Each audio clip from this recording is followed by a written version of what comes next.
The sun set like it always did in Ashen Valley, painting the Silverstone peaks in hues of red and gold as though the land itself bled for the lives lost. I watched it from the rooftop of our estate, the evening before everything went wrong. It was my routine, 5 minutes alone, away from the team. They didn't mind, Lucas being Lucas, they'd say, shrugging it off. But I needed that silence, even if it couldn't drown out the ghosts of past missions. My guys were in high spirits that night. Carter was showing off pictures of his baby boy, born just 3 weeks earlier. "He's got my ears," he laughed. "Poor kid." Jared and Frank were arguing about some dumb movie they'd watched on a bootleg DVD. Doc was in the corner writing a letter to his wife. I still remember the way they laughed. The sound echoes in my head, a cruel contrast to the screams that followed less than 24 hours later. The mission was simple, too simple. A routine sweep to secure intel on a high-value target hiding in a village we'd hit a dozen times before. I should have seen the signs the way the locals scattered earlier than usual, the absence of kids playing soccer in the dust. But we were tired. Complacency had crept in like a thief, and complacency in our line of work is a death sentence. We were halfway through the village when the first explosion ripped through the air, an IED buried under a pile of trash. Jared and Frank went down instantly. Before the dust settled, gunfire erupted from every direction. It was a setup. We fought back, of course. That's what we did. But they had the high ground, the numbers, and the intel. They knew our route, our timings. Every movement we made was met with precision. Carter took a round to the chest while dragging Jared to cover. Doc didn't stop working on him, even when shrapnel tore through his own leg.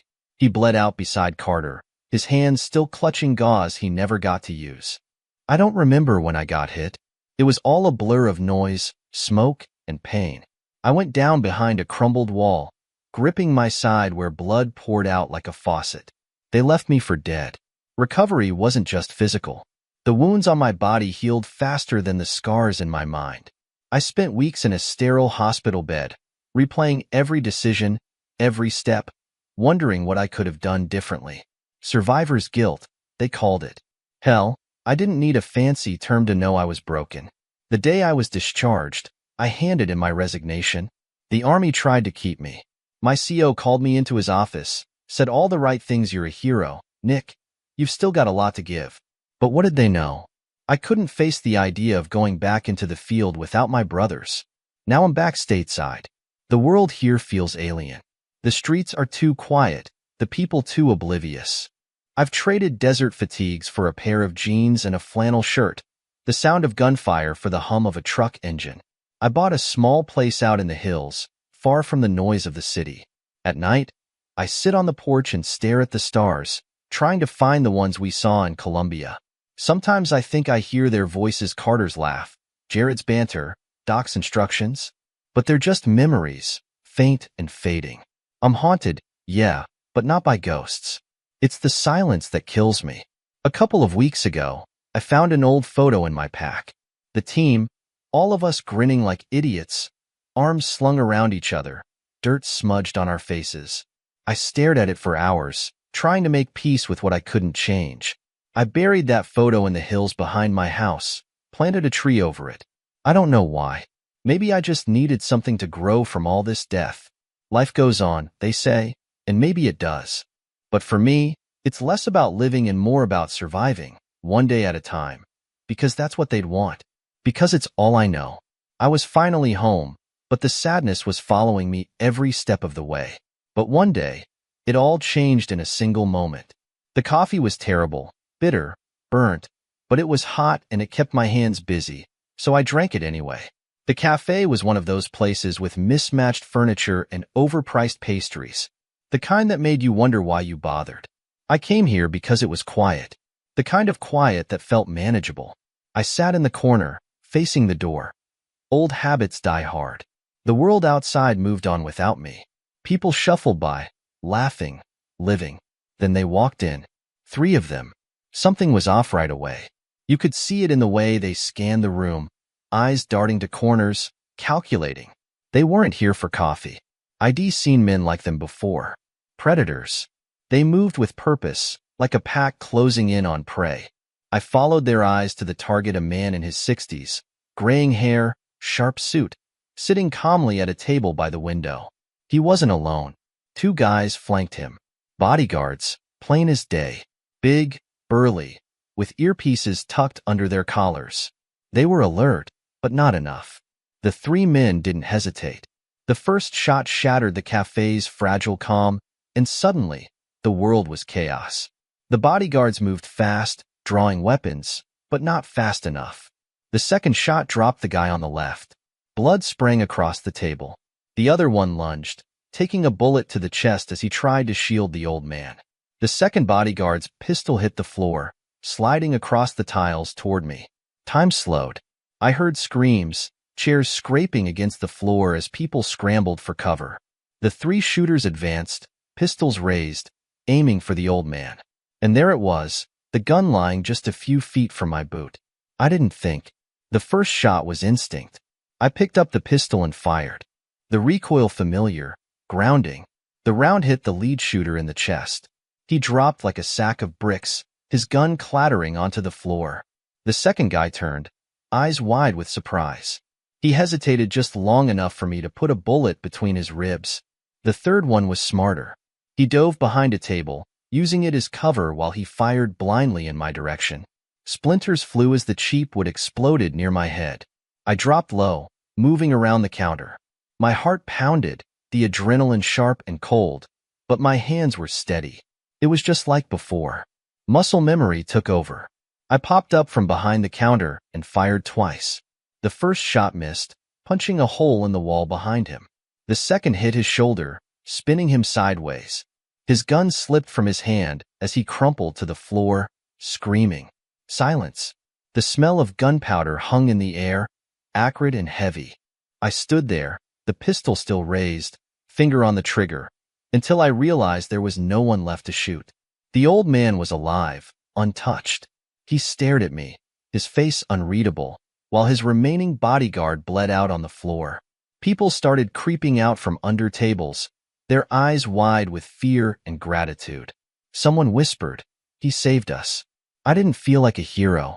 My ears rang, my chest tight.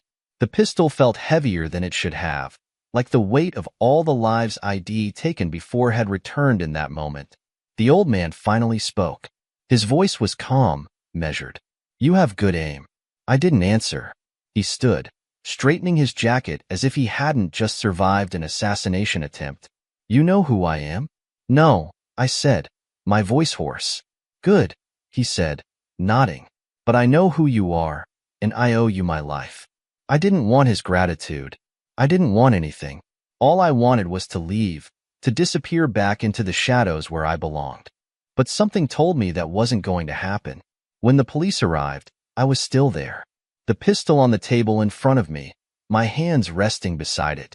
The old man vouched for me, of course, said I acted in self-defense, saved innocent lives. The cops let me go with a warning about vigilantism. But as I walked out of that cafe, the old man's words lingered in my mind. "I know who you are." He wasn't just talking about my name. He saw the soldier in me, the one I thought I had buried. The call came early, interrupting the quiet morning I'd been trying to enjoy. I almost didn't answer, but something about the number told me it wasn't a telemarketer or an old buddy checking in. "Mr. Quinn," the voice on the other end said, calm and clipped. "This is Chief Ryan Park. I'd like you to come down to the station." It wasn't a request. Chief Park's office wasn't what I expected. No polished mahogany desk or framed commendations, just a cluttered space with paperwork spilling over every surface and a coffee mug stained with years of use. Park himself was a big man, mid-50s, with a sharp jawline and tired eyes that had seen too much. "Take a seat," he said, gesturing to the chair across from his desk. I sat. "You know why you're here?" "No idea," I said, folding my arms. Park leaned back, studying me like I was a puzzle he wasn't sure how to solve. "That old man you saved yesterday, his name's Victor." The name hit me like a punch to the gut. I'd heard of Victor Stark. Anyone who spent enough time on this side of the law had. He wasn't just any mob boss. He was the mob boss. A ghost with a suit and a smile, impossible to pin down. Cops whispered his name with a mix of fear and frustration. Ryan sighed, rubbing his temples. My brother, of all the things he could have said, that was the last I expected. For a while, we just sat there, the silence heavy. Finally, he broke it. Victor and I don't see eye to eye, Quinn. Haven't for years. I've spent most of my career trying to put him behind bars. Every time I get close, he slips through. Lack of evidence, witnesses disappearing, juries too scared to convict. You name it. I didn't say anything. What could I say? But now, he continued, you've changed the game. How you saved his life. Ryan's voice was heavy with meaning. Victor doesn't let that kind of thing slide. He's old school. He'll feel like he owes you. And trust me, he'll try to repay that debt. Money, favors, maybe even a job. I shifted in my seat, the weight of his words settling in. I don't want his money or his favors, I said. I figured as much, Ryan replied, which is why I'm offering you something else. He leaned forward, resting his arms on the desk. Join the department. I blinked, caught off guard. What? You're a soldier, he said, his voice firm. You've got skills we need: discipline, instinct, the ability to handle situations most people would run from. And with Victor sniffing around, you're going to need allies. I can give you that. I stared at him, trying to gauge his angle. Why me? Because you've already made an enemy of the kind of people I've spent my life fighting, Ryan said. And whether you like it or not, you're in the middle of this now. You saved Victor, but you didn't join his world. That makes you a threat. He let that sink in before continuing. Joining the department gives you protection and a purpose. I sat there, weighing my options. The idea of putting on a badge didn't sit right with me. I wasn't a cop. Hell, I wasn't even sure I was a soldier anymore. But Ryan wasn't wrong. Victor Stark wouldn't forget me. And the last thing I needed was a mob boss breathing down my neck. Still, joining the police felt like trading one war for another. What happens if I say no? I asked. Ryan's jaw tightened. Then you're on your own. I left his office without giving him an answer. The streets felt different as I walked back to my truck. Heavier, somehow. The choices in front of me weren't great. Align myself with the law and get dragged into Ryan's war with his brother. Or risk Victor's gratitude turning into something far more dangerous. One thing was clear: my quiet, bitter coffee mornings were over. And for the first time in years, I wasn't sure what my next move would be. The knock on my door wasn't unexpected. By the time I reached for it, I already knew who would be standing there. No one else knocks that calmly, that deliberately, especially after a day like I'd had. I opened it to see Victor Stark, sharp as ever, his tailored suit looking out of place on my worn front porch. "Mr. Quinn," he said, his voice smooth and disarming, like a lion purring before the pounce. "I hope I'm not intruding." He wasn't alone. Behind him stood a younger man, early 30s, tall, athletic build, the same sharp features and piercing eyes as Victor. His son, no doubt. He carried a leather bag in one hand, casual as if it were his gym gear, but I knew better. "Evening," I said, stepping aside. "Come in." They didn't waste time. Victor sat at my kitchen table, the air around him commanding attention. His son, Daniel, placed the bag gently on the table and stood by his father's shoulder, silent and watchful. "I hear you had a conversation with my brother today," Victor began, folding his hands neatly. I didn't answer, just watched him, waiting. "No need to explain," he continued, waving a hand as if to dismiss the thought. "I know Ryan means well, but he's, let's just say, misguided in his approach. Still, it's clear you're a man of principle. That's why I'm here." He nodded to Daniel, who unzipped the bag and tilted it forward, letting me see the stacks of cash inside. $500,000, Victor said, his tone cold but inviting. "Just to join us. More to come if you prove yourself." I didn't even look at the money. "You think I'd take a bribe?" I asked, my voice flat.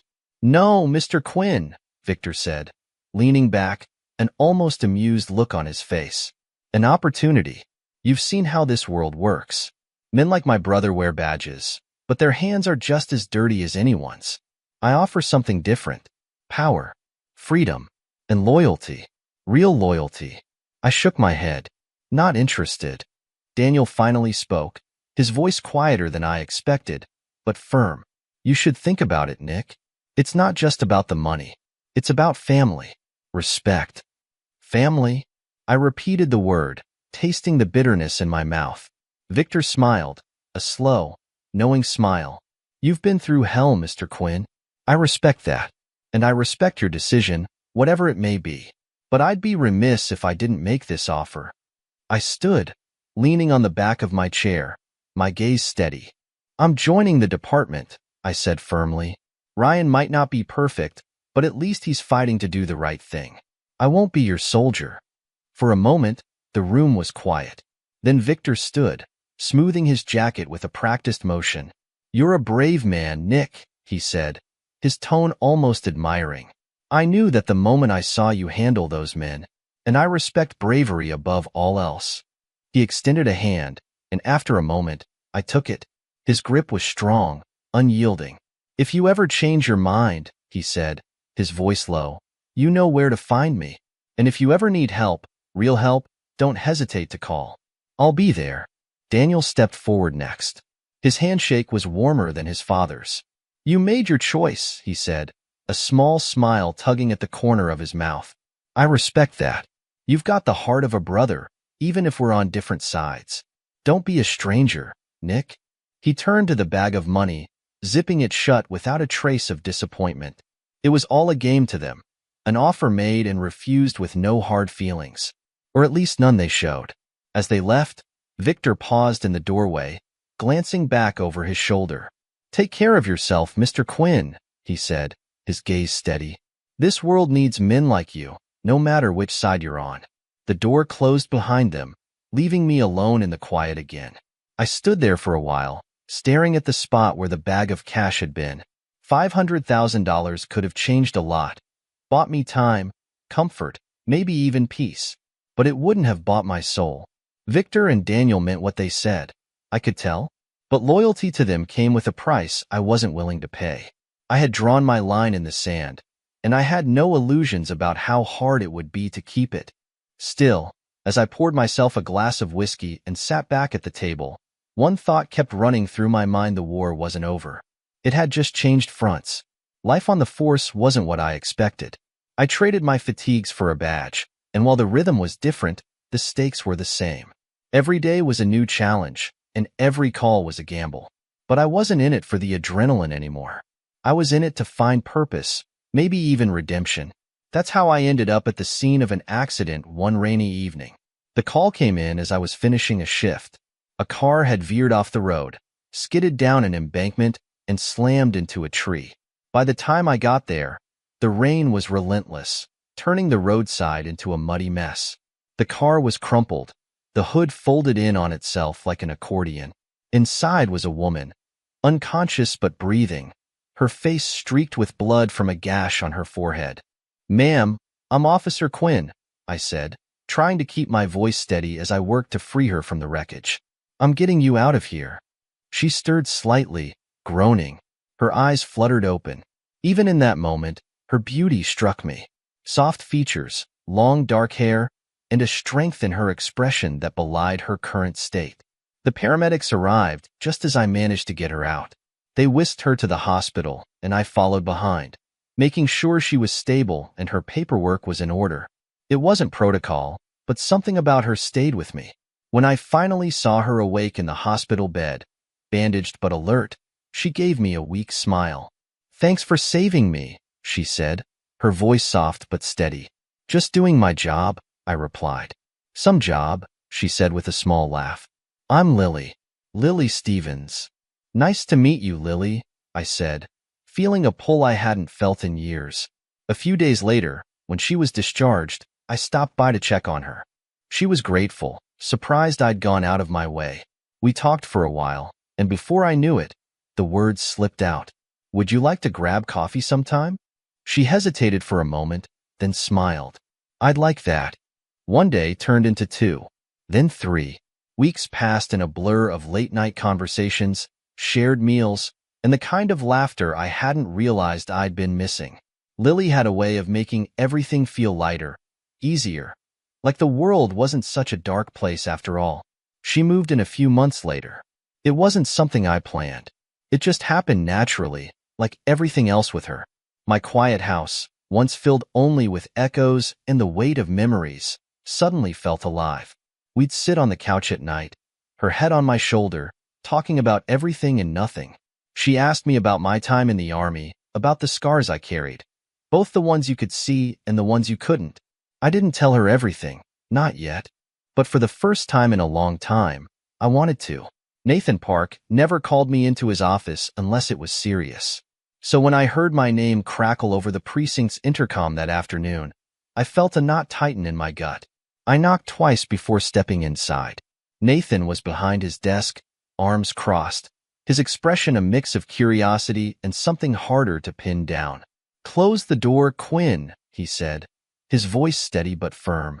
I complied, the weight of his tone hanging heavy in the air. "Have a seat," he said, gesturing to the chair across from him.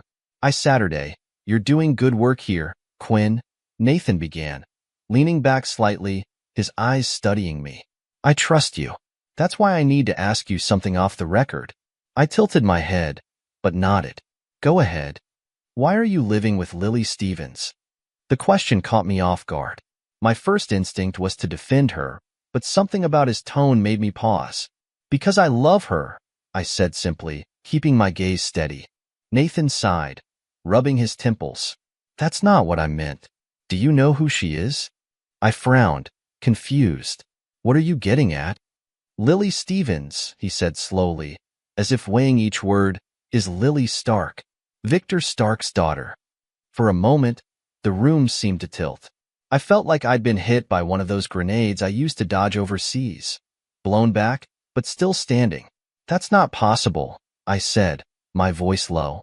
Nathan leaned forward, his eyes sharp. "Victor's her father.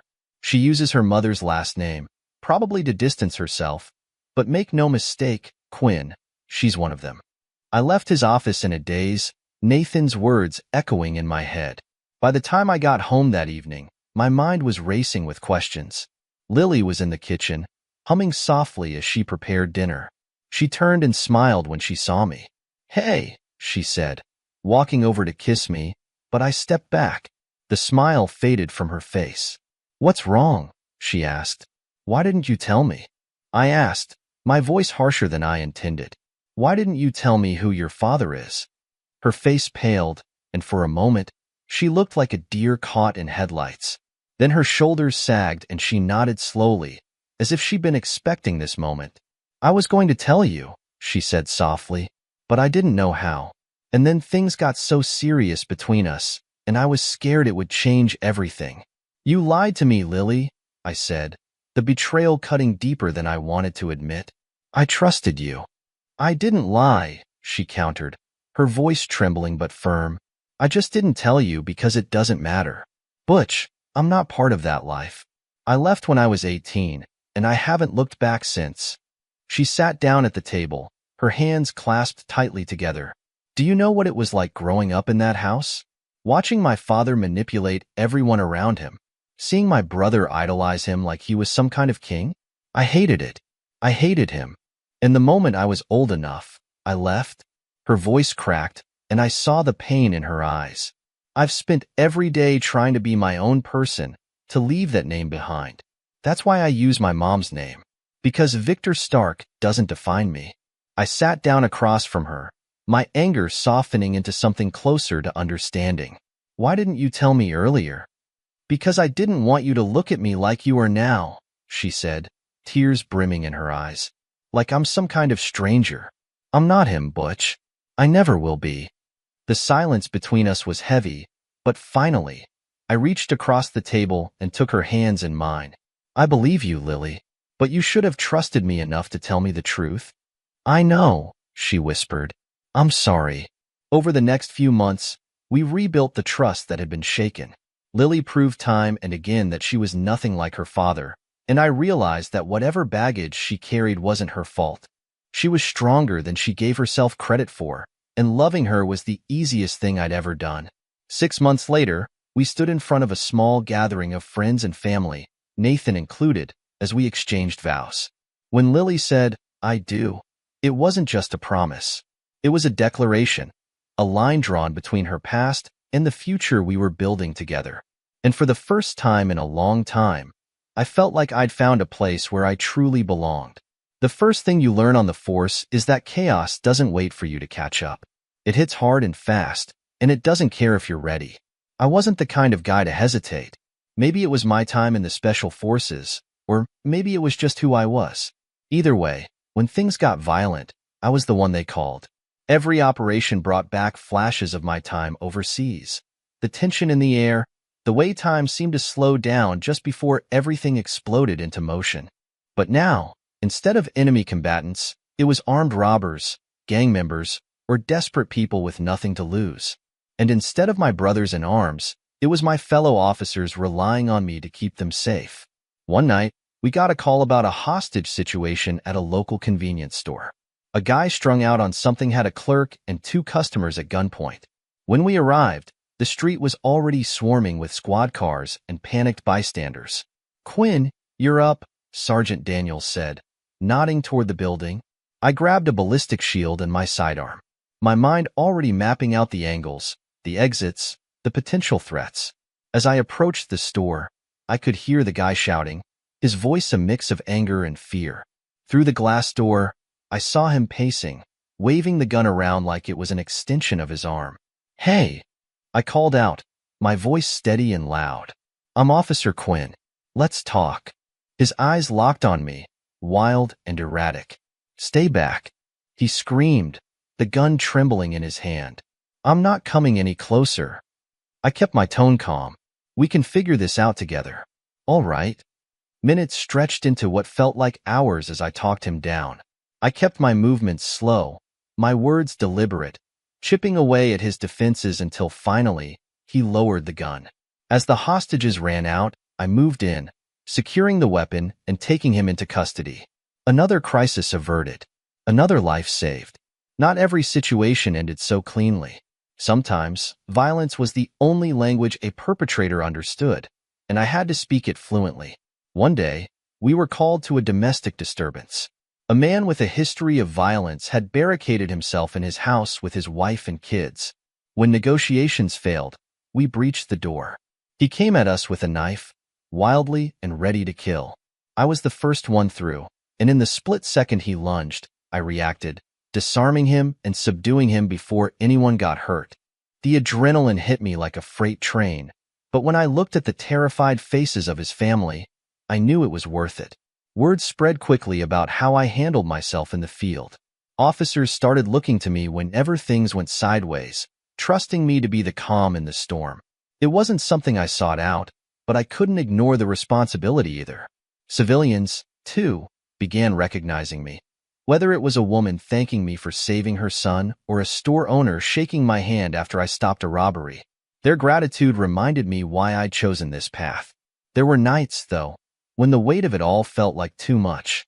Nights when I'd come home, my knuckles sore and my mind racing, and Lily would be waiting for me. She didn't ask questions, didn't push. She just sat with me, her presence a reminder that I wasn't alone. The job wasn't easy, but I wasn't looking for easy. I was looking for purpose, for a way to turn my past into something that mattered. And every time I stepped into the chaos, every time I brought someone home alive, I felt like I was doing just that. Because in the end, that's what it was all about, drawing a line between chaos and order and standing firm when no one else could. When Lily told me she was pregnant, I felt like the ground shifted beneath my feet. In all the chaos of my life, war, violence, rebuilding, I'd never imagined this moment. The idea of bringing a child into the world, of being a father, filled me with a mix of excitement and fear. The months that followed tested me in ways I wasn't prepared for. Lily's mood swings came fast and hard, like a storm rolling in without warning. One minute, she'd be smiling, her hands cradling her belly as she talked about baby names. The next, she'd be furious over something as small as me forgetting to put the cap back on the toothpaste. At first, I tried to reason with her, to explain myself, but it only made things worse. So I learned to endure, to let her vent without taking it personally. Some nights, she'd sit on the couch crying over a commercial or a sad scene in a movie. I'd sit beside her, holding her hand, reassuring her that everything would be okay. Other nights, she lashed out, calling me stubborn or cold because I didn't respond the way she wanted. "You don't care, do you?" she snapped one night after I came home late from a shift. "I care more than you know," I said, keeping my voice steady even though I was bone-tired. "But this job, it doesn't wait. And neither do you. And the baby. I'm doing my best, Lily." She glared at me for a moment, then her expression softened.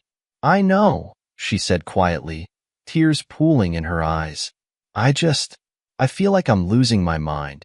I pulled her into my arms, kissing the top of her head. "You're not. You're just carrying our whole world inside you."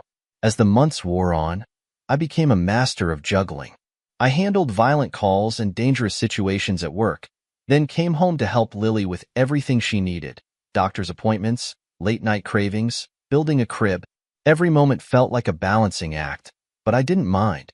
This was my family. The night it happened, I was coming off a double shift. My feet ached and my mind was foggy, but the second I saw Lily clutching her belly, I was wide awake. "It's time," she said, her voice trembling but determined. I grabbed the hospital bag we'd packed weeks ago and helped her to the car. The drive felt like a blur, half frantic, half surreal. Lily was breathing heavily beside me, gripping my hand so tightly I thought she might break it. When we got to the hospital, it was like stepping into a war zone. But this time the stakes were higher than anything I'd ever faced. Nurses and doctors moved with precision, guiding Lily into a room while I tried to stay calm. "Stay with me," she whispered, her voice strained. "I'm not going anywhere," I promised, holding her hand as the contractions came and went, like waves crashing against a shoreline. Hours passed, each one dragging slower than the last. Lily screamed, cursed, cried, everything she had. I wiped her forehead with a cool cloth, whispered encouragement, and held her hand through it all, even when she crushed my fingers. And then finally, the sound I'd been waiting for. A cry, small and piercing, cutting through the tension in the room. "It's a girl," the doctor said, holding up the tiny, wriggling baby before placing her on Lily's chest. Lily was sobbing, her face flushed and exhausted, but her eyes shone with pure joy as she looked down at our daughter. I stood there, frozen for a moment, overwhelmed by the sight of them together. "Do you want to hold her?" Lily asked, her voice soft and full of wonder. "I am a bit scared," I admitted. "Maybe I'll do it later." Lily was a bit taken aback, but didn't press the issue. She and the baby came home 2 days later, and I was already waiting to meet them at the door. I held my daughter in my arms, feeling a kind of peace I hadn't experienced before. But as we settled into our new life together, there was something else weighing heavily on me. A question I hadn't wanted to ask, but I couldn't avoid it forever. My father, Mike, cornered me one evening. "She's beautiful," he said softly, his voice low as he looked at my daughter. His tone shifted, growing cautious. "Nick, are you sure?" I knew exactly what he was asking without needing to respond. I gestured for him to follow me into the hallway. Once we were out of earshot, I crossed my arms and leaned against the wall. "I've been asking that question too, Dad," I admitted, keeping my voice low. "Ever since I saw the baby, I've had my doubts. But I didn't say anything because there was nothing to say until I figure things out." Mike's brow furrowed, his jaw tightening. "And Lily?" "She hasn't said anything," I replied. "But if there's something she's hiding, I'll find out. I've been down too many roads to ignore my gut, but I need to tread carefully. If I confront her without proof, it could blow up in my face. And I'm not about to walk out on this little girl without knowing the truth." Mike studied me for a moment, his expression softening. "You're a good man, Nick. A lesser guy would have lost it by now." I smirked bitterly. "Being patient doesn't mean I'm not angry, Dad. If there's betrayal here, it cuts deep. But I've learned to keep my emotions in check, at least until the time's right." Mike placed a hand on my shoulder. "You deserve the truth, son. Whatever it is, you'll handle it. You always do." As I walked back into the room, Lily stirred in her bed, looking up at me with tired but happy eyes. I forced a smile, keeping my emotions locked away for the moment. The road ahead wasn't clear, But one thing was certain: I wouldn't let anyone, no matter how close, get away with lying to me. Whether my suspicions were right or wrong, I owed it to myself and to my daughter to uncover the truth. I stood in Nathan's office, the dim light casting long shadows as I laid out the situation. Every word tasted bitter in my mouth, but I couldn't keep it in any longer. This was my life we were talking about, my wife, my child, my trust. Nathan leaned back in his chair, his fingers steepled in front of him as he listened. He didn't interrupt, just nodded occasionally. When I finished, the room was silent for a beat. "You're sure about this?" he finally asked, his voice low but steady. "I don't want to be," I admitted, my jaw tight. "But I can't ignore the signs. I need answers, Nate. For my own sanity. For that little girl in the crib." Nathan sighed, running a hand over his face. "All right, we'll do this by the book. No shortcuts. No bending the law. If Lily's hiding something, we'll find out. But we're not stepping over any lines."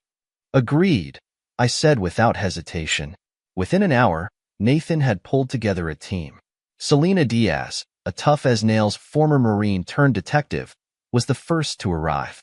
She walked into the room like she owned the place, her sharp eyes scanning me with quiet appraisal. "You want my help? You've got it," she said simply. Next was Brian, the department's tech wizard. He was younger, a little jittery, but brilliant when it came to surveillance and tracking. "We'll set up a clean net," he said, adjusting his glasses. "Nothing she'll notice unless she's a hacker herself." Rounding out the team were two plainclothes officers, Reed and Carmichael. Their job was simple: watch Lily's movements from a distance and report back. I went out that afternoon and bought everything I needed: audio recording devices, small video cameras, a phone tracker. It felt wrong, invasive even, but I pushed the guilt aside. This wasn't about control or paranoia. This was about finding the truth. That night, while Lily was asleep, I installed the devices. A tiny camera in the living room, one in the kitchen, a recorder under the dashboard of her car.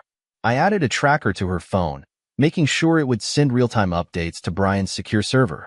Every move felt like a betrayal, but the alternative was worse. The next morning, I met with the team in a small conference room at the precinct. Nathan was at the head of the table, his expression serious. "All right," he said, addressing everyone. "This isn't a typical case, but the stakes are high. Quinn needs answers, and we're going to get them. Selena, you're on coordination. Brian, monitor the feeds and flag anything unusual. Reed, Carmichael, you're on foot surveillance. Stay invisible. Quinn, you're hands off until we have something solid." I nodded, even though it went against every instinct I had. "Understood. Quinn, get DNA from the baby. That's all that is required from you at this moment." As the days passed, I felt the weight of the operation pressing down on me. I went to work, handled my duties, came home to Lily and the baby, and acted like nothing was wrong. But every time I saw her smile or heard her laugh, the doubt crept back in. Was it all genuine? Or was she playing a role, hiding something beneath the surface? The first few days of surveillance didn't turn up much. Lily went about her routine, grocery shopping, visiting the park with the baby, running errands. Everything seemed normal. But then Brian called me one afternoon, his voice tense. "Quinn, you're going to want to see this." My stomach knotted as I drove to the precinct, my mind racing with possibilities. When I walked into the conference room, Brian was at his laptop, Selena and Nathan standing behind him. "What do you have?" I asked, my voice sharper than I intended. Brian hit play on a video feed from the living room camera. Lily was on the phone, her voice low but clear. "She looks just like you, dear," she said. There was a pause, then she added, "No, Butch has no clue. He's clueless." I stared at the screen, my fists clenching at my sides. Who was she talking to? Brian shook his head. "No clue yet, but the numbers flagged in the system belonged to someone named Alex Brown." Nathan stepped forward, his expression grim. "This doesn't prove anything, Quinn." "Not yet, but it's a start." I nodded, my mind racing. "Keep digging. I need to know everything." As I left the room, I felt a cold resolve settle over me. One way or another, I would uncover the truth, even if it destroyed everything I thought I knew. When Brian walked into the room the next day, I could tell by his face that he had found something. He didn't say anything at first, just sat down and opened his laptop. The screen glowed in the dim light of the precinct office, and he gestured for me to come closer.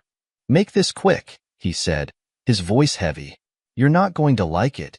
I pulled up a chair, trying to brace myself for what was coming. For days, I'd been living with the gnawing suspicion that Lily was hiding something. Now, the moment of truth was here. Brian started with the basics. I went through everything: locations, CCTV footage, her emails, texts, everything. Cross-referenced it with Brown's known movements and places he's frequented. There's no denying it, Quinn. They've been meeting for 2 years. 2 years. That number hit me like a punch to the gut. My mind reeled, replaying every memory I had of Lily during that time. The little changes in her behavior, the occasional late nights at work, the excuses I'd brushed off as harmless. Brian continued, his tone clinical, like he was delivering a report. "From what I can tell, it wasn't some grand love affair. It was physical. Texts between them are explicit, arranging meetups, mostly in hotels. No emotional attachment. Just sex." I clenched my jaw, forcing myself to stay calm. The rage and betrayal were bubbling under the surface, but I couldn't let them take over. "Not yet. She didn't mention you much, if that helps," Brian added, though his voice wavered, like he knew it wouldn't. "This wasn't about replacing you. It was about something else." I leaned back in the chair, my fists tightening until my knuckles turned white. "Where did they meet?" I asked, my voice low and controlled.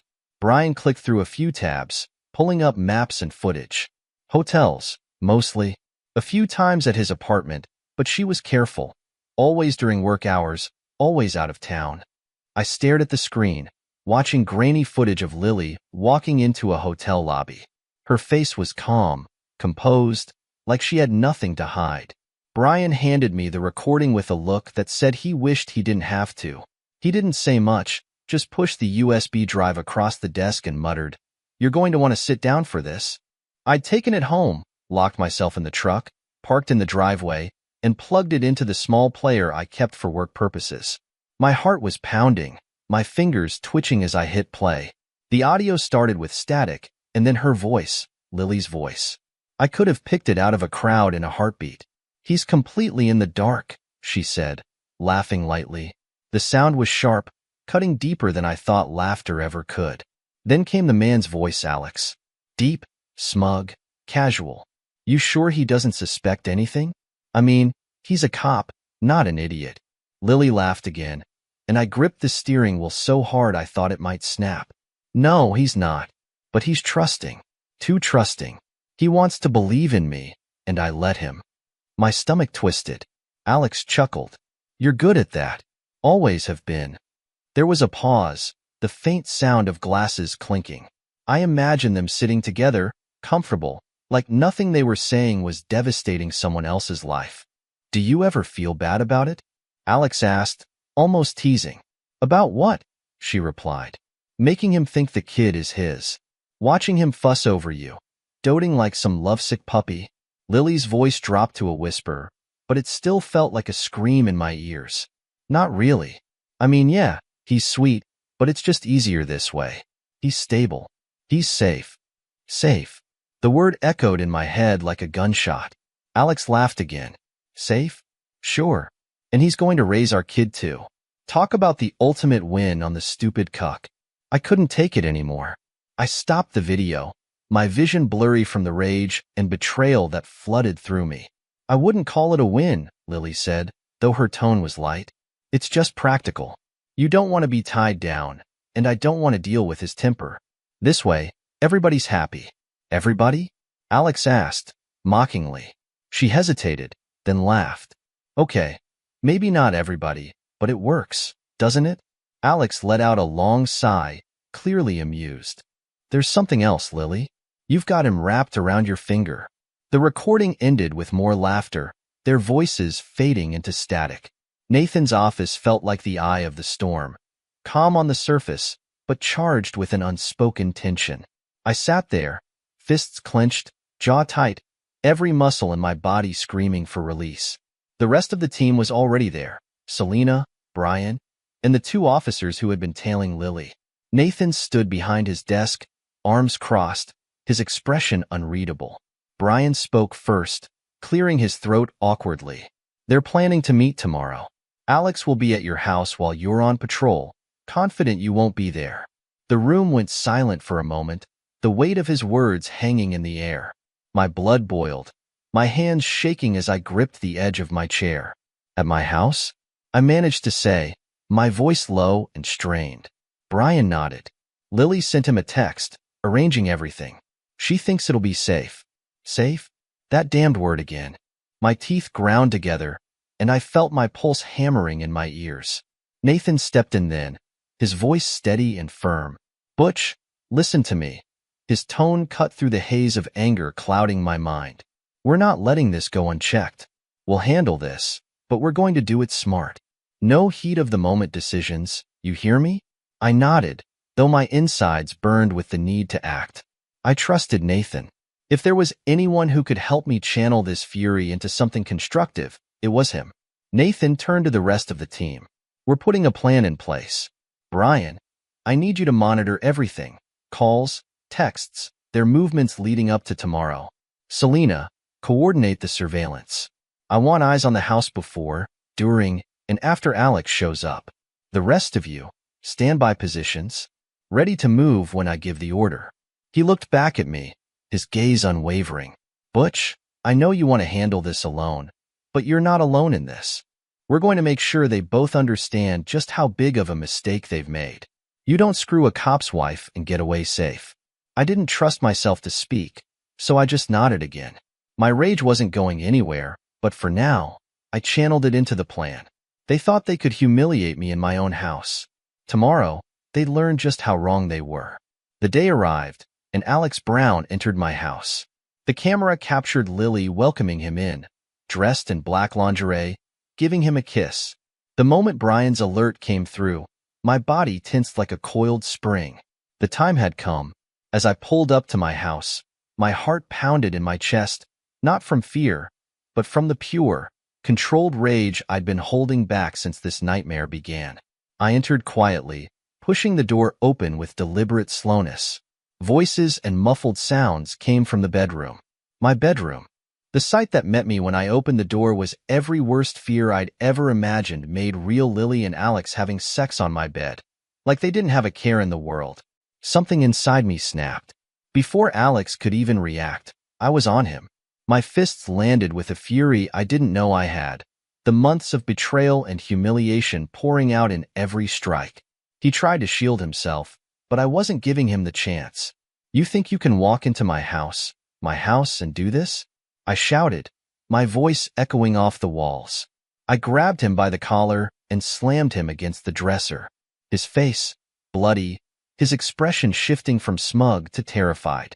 I pulled out my cuffs, my voice cold and steady now. You're under arrest for sexually assaulting my wife. Lily scrambled off the bed, pulling a sheet around herself. Butch, no. Stop. It's not what you think. He wasn't forcing me. Her words made me pause for only a second, and then I turned to her, disgusted. Oh, yes, it is exactly what I said it is. Before she could say another word, Selena walked in. Her presence was like a storm rolling through. She didn't hesitate. Her hand came down across Lily's face in a sharp, resounding slap. Lily fell to the floor, stunned. Enough, Selena said, her voice low and venomous. She pointed a finger at Lily, who staggered back, still stunned. You're going to file a complaint against him, right here, right now? Lily shook her head, her voice trembling. I can't. You can, and you will. Selena cut her off, stepping closer. Because if you don't, I swear I'll find enough narcotics in your car to put you away for the rest of your life. Do you understand me? Lily's face crumpled. She looked between Selena and me, tears streaming down her cheeks.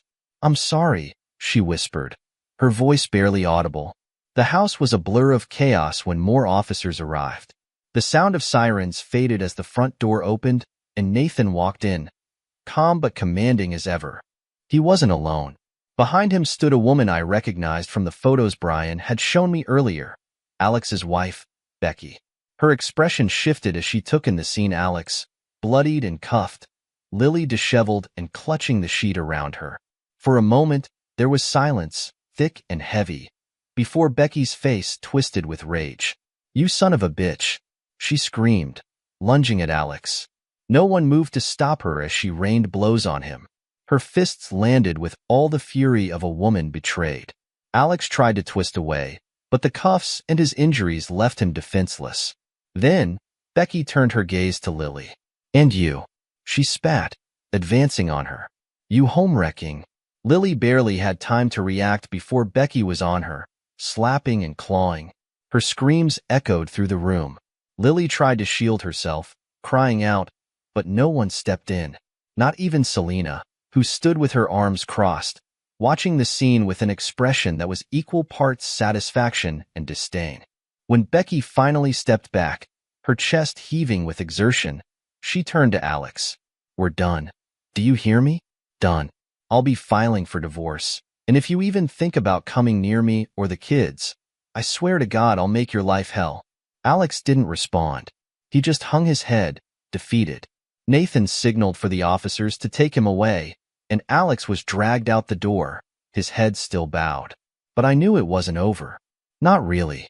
Lily was slumped against the wall, tears streaming down her face, her body trembling. I stared at her, cold and unmoved. She wasn't going to cooperate with the charges. I could see it in her eyes, in the way she clung to the tattered remnants of whatever connection she thought she still had with Alex. As the room began to clear, Nathan placed a hand on my shoulder. "We'll do what we can," he said quietly, his voice steady, as the last of the officers left and the house fell silent. I turned to Lily, still sitting on the floor, her face streaked with tears, clutching the sheet around her as if it could shield her from the reality she had created. "Get up," I said, my voice low but cold enough to make her flinch. She looked up at me, her lips trembling as she started to speak. "Butch, please, no." I cut her off sharply. Don't even try. You don't get to explain. You don't get to justify any of this." I took a step closer, towering over her. My fists clenched at my sides, trying to keep from lashing out. "You're going to take the baby and leave tonight. I don't care where you go, but you're not staying here. This house, it's mine. You've got no place in it anymore." Her eyes widened, and she shook her head, her voice desperate. "Butch, please, let me." I leaned down, meeting her gaze with every ounce of the anger and betrayal I felt. "I'm filing for divorce. And in case you think about fighting me on it, let me make this clear. I have everything. Every text, every email, every disgusting little video, and now this." I gestured around the room. "Your affair with Alex, his wife beating the truth out of you, him getting arrested in my house. It's all documented." Her tears flowed freely now, but I didn't care. "If you don't sign those papers and go quietly, I'll make all of it public. Everyone will know exactly who you are and what you've done." She tried to reach out to me, her voice cracking. "I made a mistake," I barked, my voice echoing in the room. "Stop. You don't get to play the victim here. You made your choices. You betrayed me, disrespected me, and destroyed everything we had. You made your bed. Now lie in it." Her hand fell, and she sat there, defeated, sobbing into her hands. I straightened up and pointed to the door. "Get out." That evening, the knock on the door was sharp and deliberate. I opened it to find Victor standing there. His presence was as commanding as ever, but there was a somber weight in his eyes that I hadn't seen before. He stepped inside without waiting for an invitation, his sharp eyes scanning the house like he was piecing together what had happened here. He didn't sit until I did, lowering himself into the chair across from me. For a moment, he just studied me, his face unreadable. Then he spoke. "I heard about what happened," he said, his voice quieter than I expected. "Lily and Alex." I didn't respond. There was nothing to say.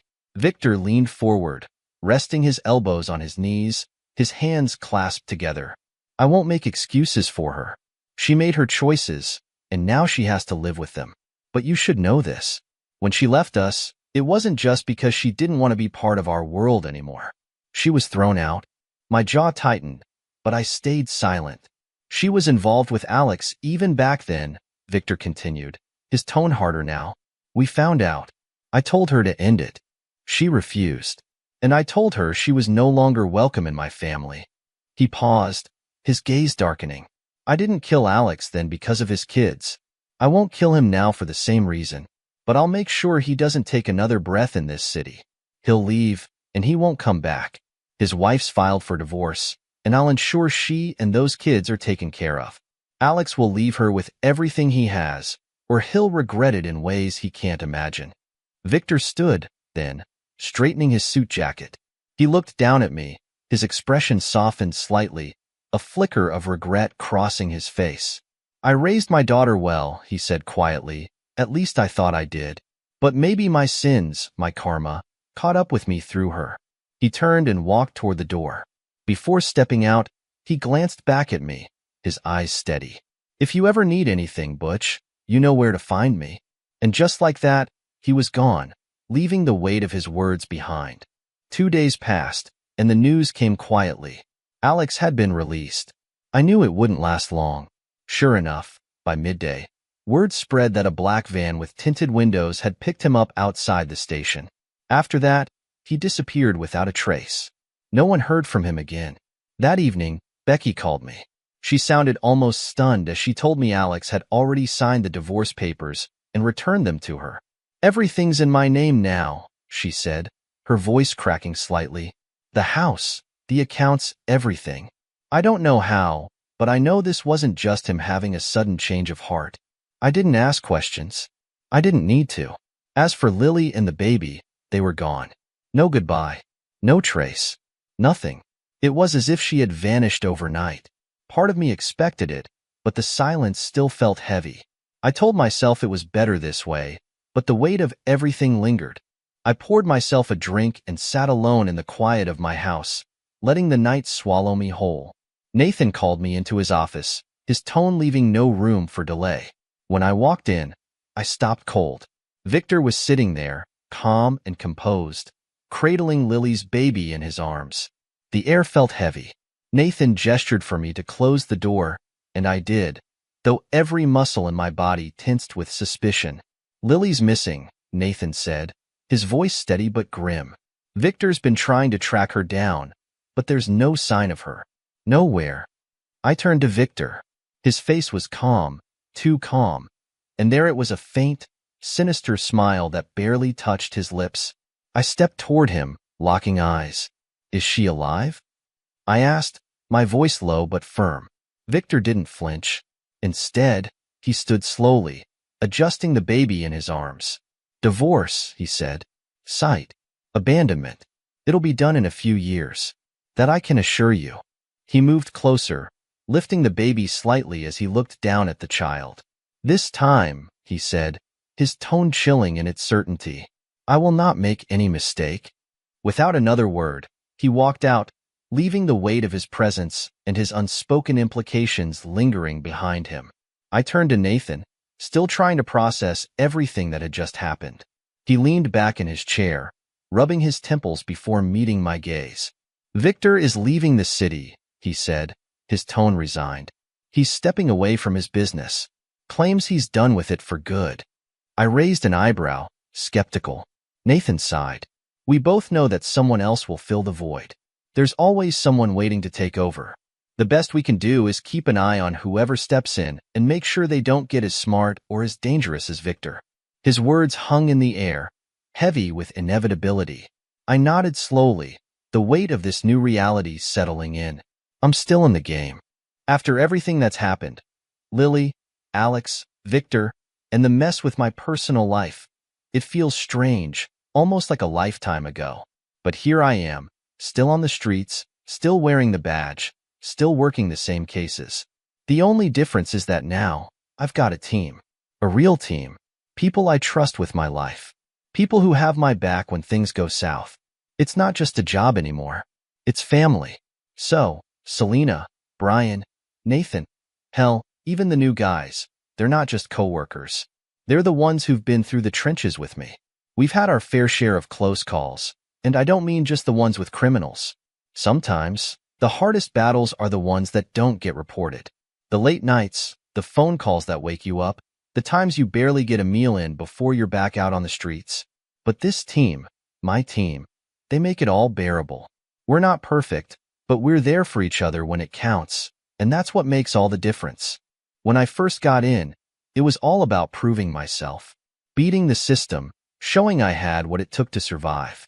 But somewhere along the way, I realized that surviving isn't enough.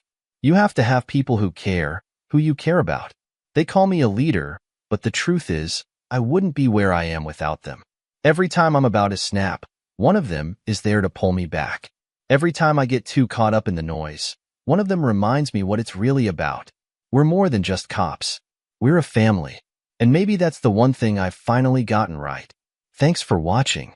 What would you have done in their shoes? Let us know in the comments. Don't forget to like, share, and subscribe. "Please, for God's sake, don't hit me," Marty Thompson begged the man towering over him. Marty was pleading with Joe Harrison, known as Big Joe on the streets. Joe earned his nickname due to his massive frame.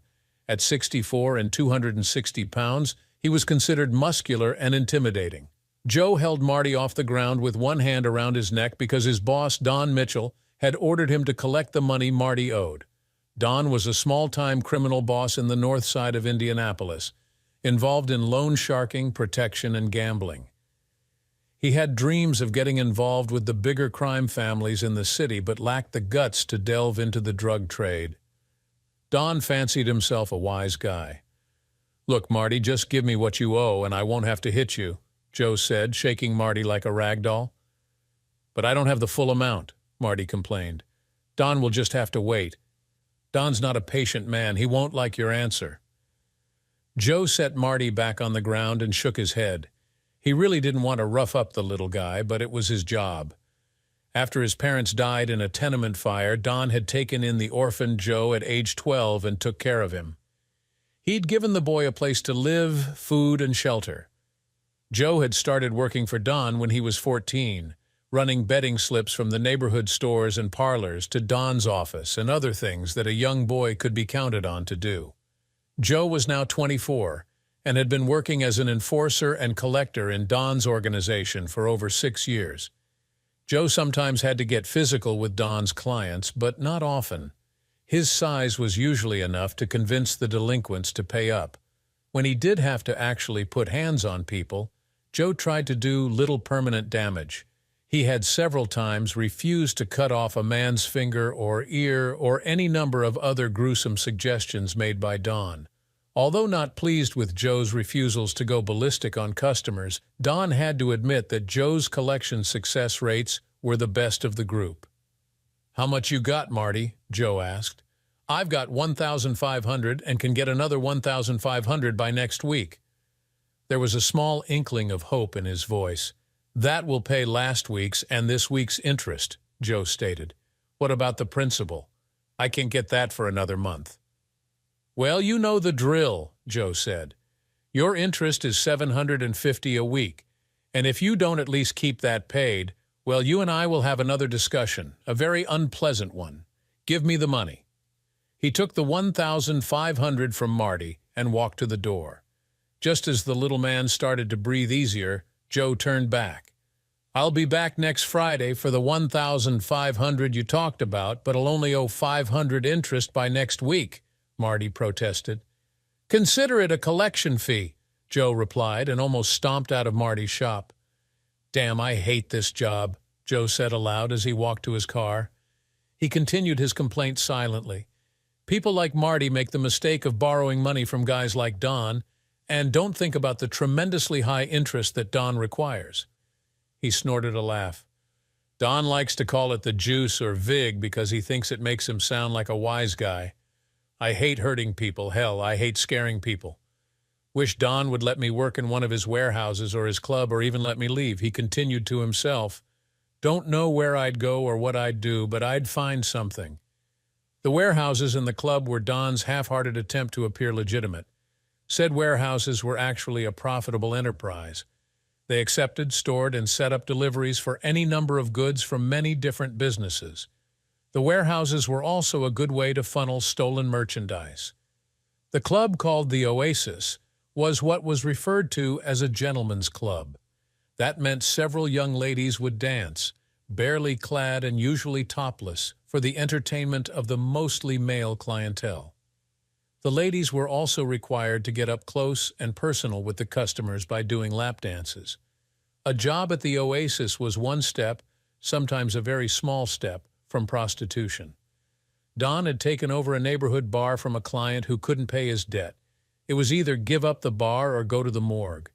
After watching a series on cable TV about a crime family back in New York, Don decided he wanted a club similar to the one pictured on the TV show. That's when the Oasis was born.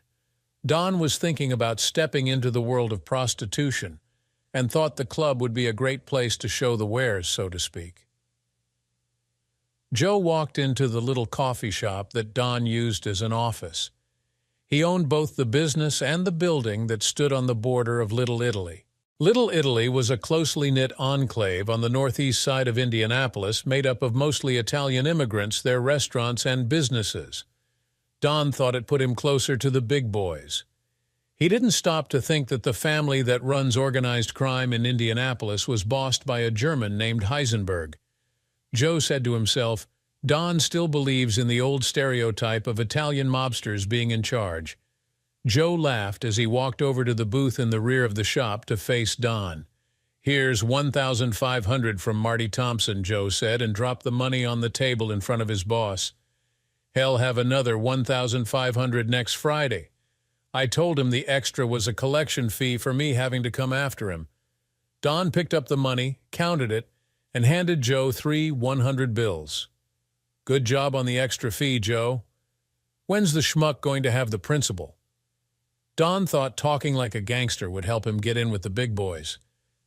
He really sounds like a character in a bad movie, Joe thought, but didn't dare say aloud. "He said it'd take another month," Joe answered, and then quickly continued before Don could protest. "Thompson knows that the VIG is $750 a week. He won't get behind again. You're too easy on them, Joe. I've never failed to get your money when you sent me after it," Joe defended himself. "It's not always necessary to break fingers or arms or legs. Lou is a tougher collector than you. Louis beat 2 guys to death last year and crippled another one with that knife of his. The crippled guy is still in rehab, not able to work or make payments on what he owes you. Where's your money from those 3 deals? What did that cost you? 30,000? Got another job for you if you want it," Don said. He ignored Joe's statement and questions because he didn't like admitting that his pet pit bull had gone overboard and cost Don money. "On second thought, maybe I better send Louis." Joe waited for Don to go on. "He's too full of himself not to show me that he's the boss. Got a deadbeat that owes me 8,000. "Deadbeat?" Joe asked. "Means loser," Don answered, looking at Joe as if he were stupid. "Okay, a guy owes you money." "So what else is new?" Joe remarked. "Problem is, this Paul Johnson died before I could collect." "Did Louis go talk to him and cost you another 8 grand? Joe asked, not caring if it pissed off Don. "Careful, Joe. Don't be a smart aleck," Don admonished, trying to look mean. "You're not too big to be slapped down a notch." Don took a sip of his coffee. "The deadbeat has a daughter." Joe's first inclination was to ask Don who he was going to use for the slapdown. Although one of the youngest of Don's people, he was also one of the toughest when the need arose. Instead, he asked, "Deadbeat means a hole. Anyway, he has a daughter." Don tried to continue. "Where do you come up with this Italian slang and names? You're Irish, for God's sake." Don frowned, and Joe held up his hand. "What's the daughter got to do with her old man's debt?" "Quit interrupting," Don nodded, and Joe continued. Anyway, Don stopped, looked at Joe to see if he was going to keep quiet, and continued. "I want her brought to me. Why?" Joe couldn't help himself. He had to ask. "Because I'm going to offer her a chance to pay her father's debt." Don looked pleased with himself. "Actually, I'm going to tell her, not ask, that she will work in my club until the debt is paid off." "How old is she?" "She's legal, 21 or 22, so she can work in the club." Joe shook his head. "What if she doesn't want to work in that kind of business?" "Rita, that's her name, by the way, won't have a choice," Don replied. He leafed through a briefcase and handed Joe a piece of paper. "This is the girl's address. Go pick her up and bring her to me over at the Oasis this evening. Maybe she won't want to come. Persuade her, Joe. You're good at persuading people to do what I want. That's why I keep you around." Don waved his hand to dismiss Joe. "See you tonight anytime after 8. Joe drove to the girl's address and waited for her to come home from her evening classes at Indianapolis Community College. A little investigation had told him that Rita Johnson was a substitute teacher and was working to get her accreditation as a full-time teacher. When the young woman got out of her little compact car at 7:00 p.m. and walked to her door, Joe got his first look at her and thought, just the kind of girl that will be a big hit at the club. She's tall, must be 57, and she's got that healthy, voluptuous type body that makes no mistake that she's all woman. No stick-figure runway model type here. That long brunette hair and big blue eyes don't hurt either. "I don't like this one little bit," he said to himself as he walked to intercept the girl. "Rita Johnson?" Joe asked as he got close to her. Rita turned and looked at the hulk of a man talking to her. "I don't know you," she responded and quickened her pace toward her door. "My boss, Don Mitchell, wants to see you," Joe said and stepped between the girl and her door. "I don't know him either." "Please leave me alone," Rita replied. "Miss Johnson, you don't have a lot of choice in the matter. You need to come with me." Before he could say more, Rita pulled a spray canister from her purse and pointed it at Joe. He moved with a speed that surprised most because of his size and grabbed the canister from her. Looking down at it, he shook his head. "Were you going to spray me with mace?" he asked, and smiled at her. Joe was impressed that the girl was willing to fight to protect herself. "Yes, I was, and I'll cut you if you don't leave me alone," Rita threatened, holding a box cutter with the blade extended. "Miss Johnson, I'm sorry, but you're going with me. Even if I'm bleeding, you're still going with me." Joe took a step back away from her and added, "I promise that nothing will happen to you. Who is this Don Mitchell, and why does he want to see me? Your father owed him a lot of money, $8,000. When he passed away, now Don wants you to pay the debt. I don't have that kind of money. I'm a substitute teacher and a college student." "I guess that's what Don wants to talk to you about," Joe told her. "The more I think about it, the more I'm not real happy with my part in this," Joe thought. Rita shook her head, both in denial and refusal. "I'm not going. Leave me alone or I'll call the cops," she said as she took out her cell phone. Joe sighed, reached out, and took the phone away from her. "That wouldn't be a good thing, Miss Johnson. And yes, you are coming with me. You can walk or he'll carry you, but you are coming with me." The girl's shoulders slumped. She knew she had no chance against this giant of a man. Nodding her head, she let him lead her to his car. Once in the car, she leaned against the passenger door, trying to stay as far away from Joe as she could. Rita stared at the floorboard until the car stopped. She raised her head and looked at the building where they had stopped. "But this is a gentleman's club is the most genteel name, Miss Johnson," Joe replied. He saw the look on her face and thought, "I'd better prepare her for her meeting with Don. I think Don's plan is for you to work here until you pay off your father's debt and the VIG." "VIG?" "It's the interest on the loan your father took from Don." Joe hesitated and added, "The VIG is $750 a week. Right now, that amounts to another $3,000. Don looked up as Joe escorted Rita into his office. Even with the door closed, you could feel the bass vibration from the driving music from the club. There was a large two-way window that allowed whoever was in the office to watch what was going on out in the club. Rita looked up just in time to see a dancer do a split while hanging upside down, holding onto a brass pole. Her rear end faced the window, and the thong she wore did little to cover her butt. "Miss Johnson, have a seat," Don said, and motioned to a chair in front of his desk. When Rita still stood there, he almost shouted, "Sit down!" She sat down and turned her attention from the dancer to Don. "Maybe you better study that girl, Miss Johnson. That's going to be your job. Well, at least until you pay off your father's debt. Are you crazy? I won't do that. I can't do that." "Oh, you'll do it and more," Don said in a menacing voice. Or else." "Or else what?" I'll have Louis here persuade you to see things my way, Don said, motioning toward the other man in the room. Louis likes that sort of thing. Rita saw a man step out of the shadows toward where she was sitting and shuddered at his appearance. She could almost feel a wave of anticipation rolling off him. Louis was close to a direct opposite of Joe. Where Joe was tall at 64 and muscular, Lou barely topped 59 and was thin and angular. Although Joe moved extremely fast when called for, he was a hulking presence, like a bear. Louis was almost gaunt with very quick, jerky movements, like a weasel. Joe had dark hair, worn close-cropped to 1.5 inches, and his eyes were a deep dark brown. His tan complexion just added to his resemblance to a big Kodiak bear. The only mar to his rugged good looks was a 3-inch scar over his right eye, the result of an altercation between Joe and one of Don's unhappy clients. Lou's hair was so blonde it looked white, and in spite of a receding hairline, it was worn long, hanging down his back in a ponytail. His very pale white complexion coupled with the hair made him look like an albino, a resemblance that was proven when he removed his sunglasses and stared at Rita with red-colored eyes.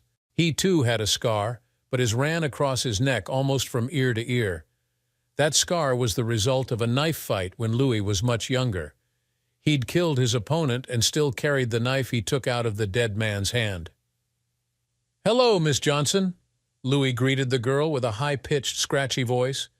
He bowed, pulled a flick knife, the souvenir from his youth, out of his rear pocket, and started cleaning his fingernails. "I look forward to working with you. You'll begin tomorrow night as a dancer to start with," Don ordered the girl. "What do you mean to start with?" Rita asked. "There are other things you can do to earn money. You mean become a hooker?" "Hooker is such an ugly word," Don replied. "I like to call my girls escorts." He saw the stubborn look on Rita's face. "It's your choice, Miss Johnson, but either way you will work for me until your father's debt is paid."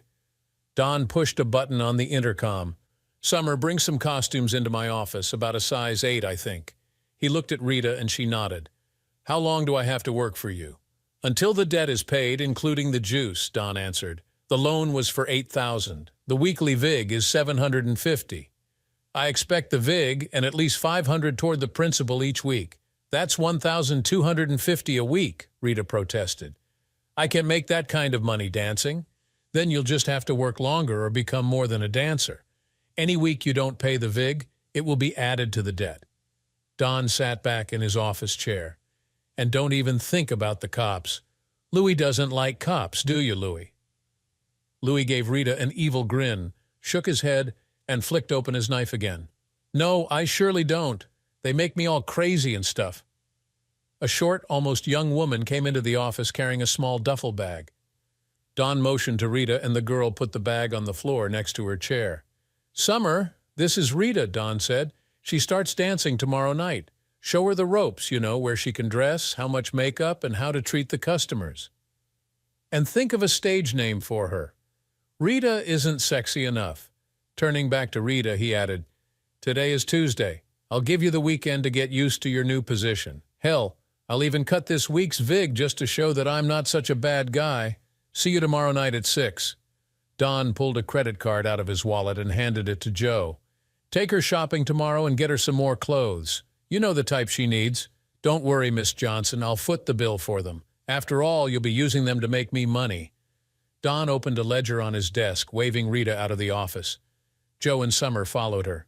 "How about Tanya?" Summer asked Rita as they left the office. "What, Tanya?" "You know, for a stage name," Summer answered. "With all that brunette hair and those big blue eyes, it fits." Seeing the troubled look on Rita's face, Summer's eyes filled with compassion. She had once been where Rita was now, a good woman forced into a type of life she didn't want. Summer continued, "Don't worry, honey. It's not all bad. You can make some really good money, and most of the men aren't really that bad. Most are just lonely." Joe waved over a taxi and handed the shocked girl into the back seat. "I'll pick you up at 10:00 a.m. to go shopping." "Be ready to go," he said. He handed the cab driver a 50 bill. "Take her home and help her with her bags." Joe returned to Don's office. "How about cutting her some slack?" Joe asked, his voice close to a challenge. "Why should I?" Don replied. "Come on, Don, it's not her fault her father was stupid. Cut the vig and let her pay off the loan. Joe's voice was milder. I think she can make a lot of money for me. Not for long. She'll make enough to pay you off in 3 or 4 months, Joe argued. Not with all the charges she'll have to pay to work here, Don said with a grin. You know, shift fees, dressing room rental, and payment for the drugs she uses. She doesn't do drugs, Joe protested.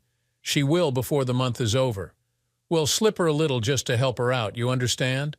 And then she'll go into escort work to make more money. You're an a-hole, Don, Joe said angrily.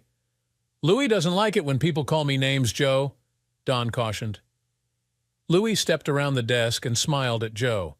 I'd hate to have him get upset with you. Joe's smile made him look like a big bear even more. He motioned to Louis. Come on, boy, you're an a-hole too. Louis took a step toward Joe as he opened the knife again. Louis, behave yourself, Don said. Joe, just do your job and let me worry about Miss Johnson. Joe shook his head and left.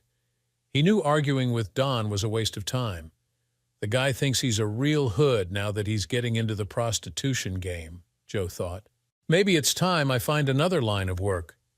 Rita answered Joe's knock at 10:00 a.m. on the dot. He motioned for her to follow him to his car. Rita was wearing a sundress that buttoned down the front and sandals. You look nice, Joe offered as he started the car. I thought it would be easier to try on things wearing a dress than with jeans, Rita answered, her voice soft and sad. We won't be trying on clothes and such this morning, Joe said. Rita gave him a puzzled look. You have any money put aside? What money? Do you have any saved? I've got about $1,500 in an account and another $300 in my checking account. Why? Don said I didn't have to start paying him until next week. Which bank? Joe asked. Midtown National. Good. Don uses the same bank. Joe saw the puzzled look from Rita and smiled. You're not going to go to work for Don. We're going to hit the bricks. What? You and I are going to your bank and withdraw all your money.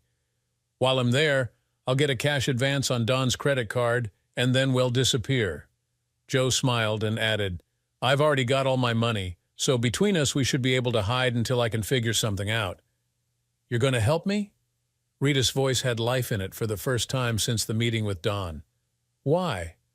Rita, I'm a lot of things, some of it bad, but I can't and won't be a part of turning you into a prostitute. You know that's Don's plan for you, don't you? Anyway, I'll help you get away from him. Now let's go back into your apartment and put together a bag for you. Then we'll hit the bank and get the hell out of Dodge.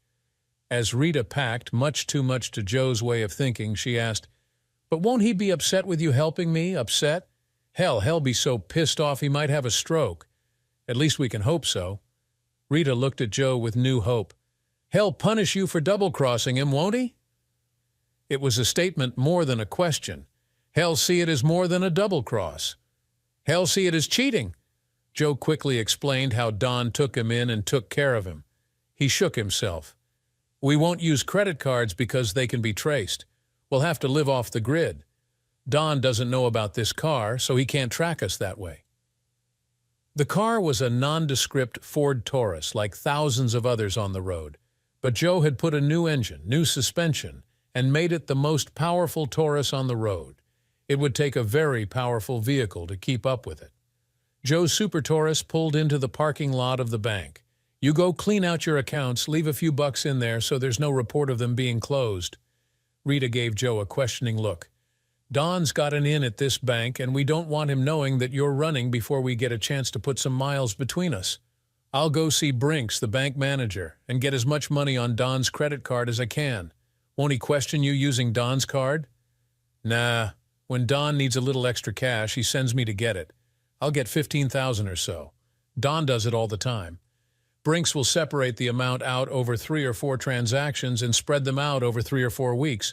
He won't suspect a thing. Why do that? Any transaction for $10,000 or more is reported to the feds, Homeland Security, and bank regulators. This way, we won't run into that limit. I'd like to get more, but I don't want to do anything unusual. Can't take that chance. When I'm done, I'll meet you in the lobby. Are you sure the manager will help you? Yeah.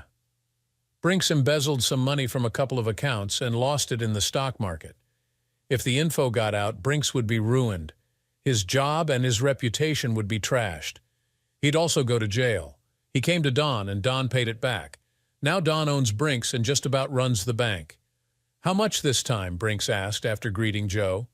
Joe answered, "15,000. Don's got a deal coming up and he needs cash." In less than 15 minutes, the transaction was completed.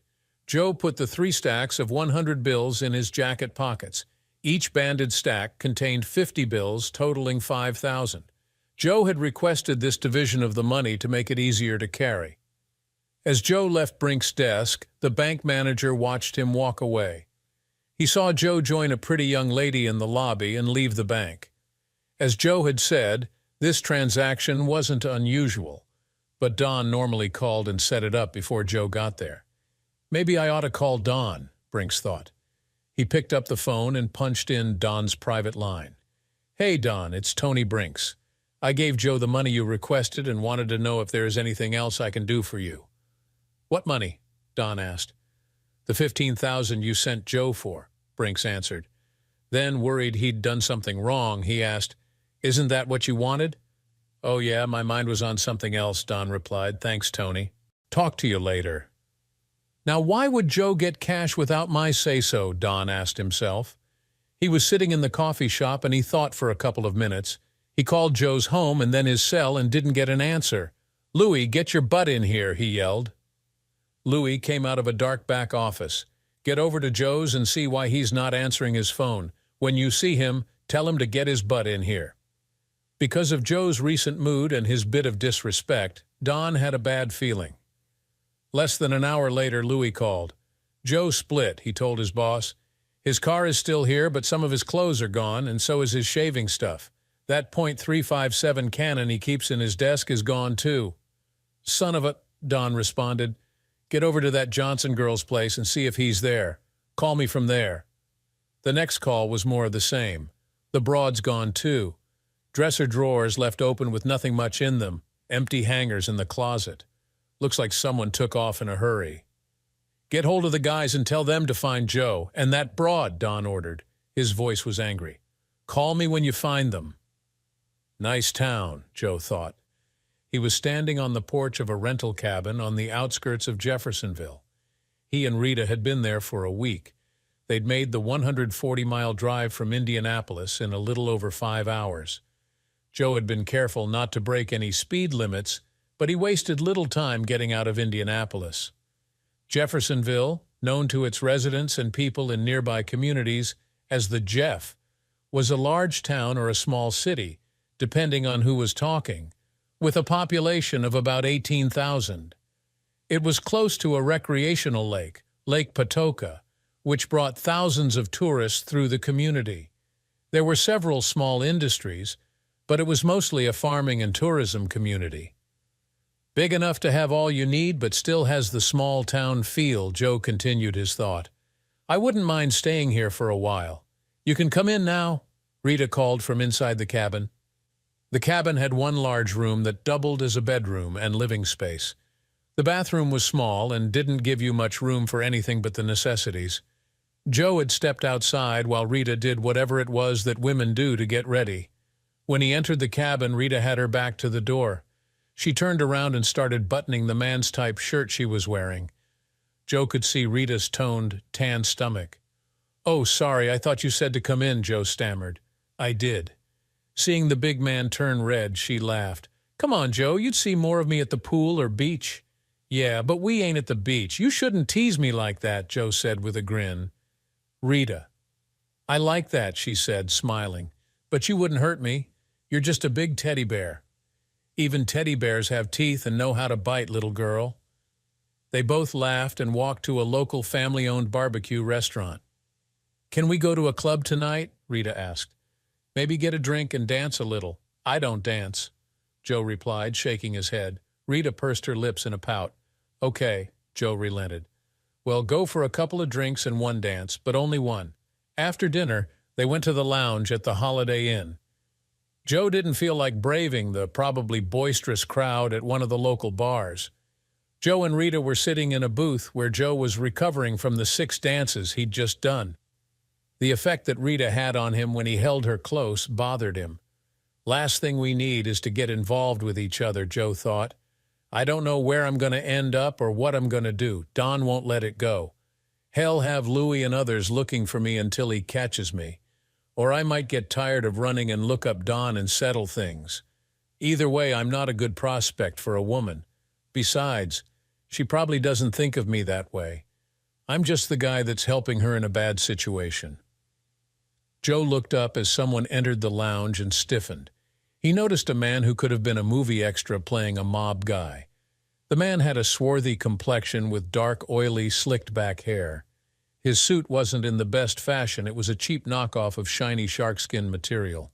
Looks like what he is, Joe thought. I don't doubt he works for Don, but I don't know him. He must be hired muscle. Joe turned his back to the entrance and pulled Rita in close so she was hidden from the man's view. Don't look now, but I think Don has found us, Joe told her. When the wannabe mobster turned his back and walked toward the bar, Joe pulled Rita out of the booth and escaped through another entrance to the lounge. Does that scary-looking guy work for Don? Rita asked. And how did they find us? Yeah, I'm sure he's looking for us. Don probably checked the airlines and bus stations and didn't find us, so he sent word to all the towns of any size to keep an eye out for us. His gang or network or whatever you call it is that big? No, he can barely hold on to his neighborhood in the city, but he has contacts from all over who owe him favors. That's probably what that guy is. Joe hurried Rita back to their cabin. Makes no difference, we have to move. Get packed. As Rita packed her things, Joe put on a shoulder holster holding his Dan Wesson .357 revolver. It was one of the few things his father had left him, and besides being a deadly weapon, it had sentimental value to him. He also put a Kimber 1911 .45 pistol inside the waistband of his jeans and the small of his back. Walking to their car, Joe saw another vehicle pull to a skidding stop about 50 feet away. Two men jumped out and snapped off shots at Joe and Rita. Before they could fire again, Joe pulled the .357 and fired at one of the men who was hiding behind the open car door. That man fell to the ground out of the firefight. The other one dove behind his car, trying to make himself as small a target as possible. Joe fired 2 shots through the other car's radiator and into the engine block. He pushed the shocked Rita into the Taurus and, throwing gravel from the tires, tore out of the cabin's parking area. He constantly checked the rearview mirror for pursuit. 30 minutes later, driving through the heavily wooded countryside, Joe took a small side road and pulled to a stop. "Why are we stopping?" Rita asked in surprise. "Think I'd better do something about the bleeding," Joe answered and pointed to his side and his blood-stained shirt. "Those guys were really good, or they got lucky. Either way, I got hit." Rita took over and made him get out of the car. Using the headlights so she could see, she made Joe take off his shirt and examine the wound. "Looks a lot worse than it is," Rita thought. "It just creased his side." She washed the injury with bottled water and then used one of her shirts to bandage the wound. "That'll hold it until we can get to a drugstore," Joe said. They got back into the car and drove almost due west. Later that evening, they ended up at an older place named Sam's in the small town of Van Buren. The small motel wasn't of the strip type, and it rented cabins for those who wanted more privacy by the night, the week, or the month. Rita made Joe lay down on the bed and, in spite of his protests, made preparations to walk to the drugstore they'd seen about 2 blocks away on the main street. Before she left, she pushed her long brunette hair up under a baseball cap, put on one of Joe's jackets, and donned sunglasses. The jacket hung on her, disguising her body, and with her hair covered by the cap, it was hard to see that she was a woman. The drugstore was a typical small-town mom-and-pop business. It had something Rita had never seen in person, an actual soda fountain which served ice cream sundaes, malts, and ice cream sodas. She smiled as she picked out the things she needed to treat Joe's injury. After paying for the medical supplies, Rita chuckled and walked over to the soda counter. She bought 2 banana splits to go and returned to Sam's. "If you're a good boy when I take care of your wound, I'll give you this banana split," Rita told Joe with a big smile. "If not, I'll just have to eat both of them." "Yes, ma'am, I'll be good," Joe replied, returning her smile. As they were eating the ice cream, Rita asked, "How did those men find us?" Just because Don is a sleazebag, don't think he's stupid. He probably put the word out to contacts in every major city and town in Indiana and Ohio. Joe shook his head. It was just our bad luck to be spotted at the lounge. What do we do now? Well, lay low here for a few days if we can. Van Buren is too small for Don to have anyone here. Those guys saw the car and maybe got the license number, so I'll have to get rid of it. Joe saw the worried look on Rita's face. Don't get all freaked out. We'll be fine. Now let me finish my ice cream. The next morning, Joe drove the Taurus to the one gas station in town. He noticed 4 or 5 vehicles parked close to the main street with for sale signs in their windows. Joe walked around the cars and stopped in front of an older Chevy pickup. The truck's body had a few dents and scrapes, but there was no rust. A man almost as big as Joe came out of the gas station. "Howdy, I'm Red Sinclair," he said. "That truck don't look like much, but she's a real runner." Joe motioned toward the hood and opened it when Red nodded. Inside was an engine that hadn't come with the truck from the factory. To Joe's practiced eye, he could tell by the big V8 that the truck was a real sleeper. "Can I start it?" Joe asked. Red nodded again, and Joe started the truck. The roar of the powerful engine told Joe that he was right. This wasn't a farm truck. Truck belonged to the Chilton boy, Tommy, before he went off to Iraq, Red explained. He put a lot of time and money into that truck. New engine, transmission, suspension, and such. Planned on doing the body and interior when he came back. Red sighed and stared at the truck for a few seconds. Boy never made it home. Heard tell it was what they call an IED, you know, improvised explosive device. Got the Humvee he was riding in. Tommy's dad gave me the truck to sell. Said having it around the house reminded him that his boy wasn't coming home. "I'm interested, Mr. Sinclair," Joe said, "but I've got that car over there. I need to get factored into the deal." "Good enough. Let's take a look at your Ford. Maybe we can do a little horse trading." Red walked to the Taurus, reached into the window, pulled the hood release, and opened the hood. Joe started the engine and joined Red at the front of the car. "From the looks and sound of it, reckon you know a bit about engines and such yourself," Red offered. Joe nodded. "Okay, son, what's the story?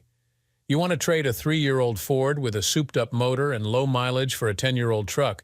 Don't make good sense." Joe looked hard at Red for about 10 seconds. One of Joe's talents was being able to read people. It came in handy when he was collecting for Don. He decided Red Sinclair was a good man and made a decision. "Mr. Sinclair," Red, "it's like this," Joe said. He explained the situation.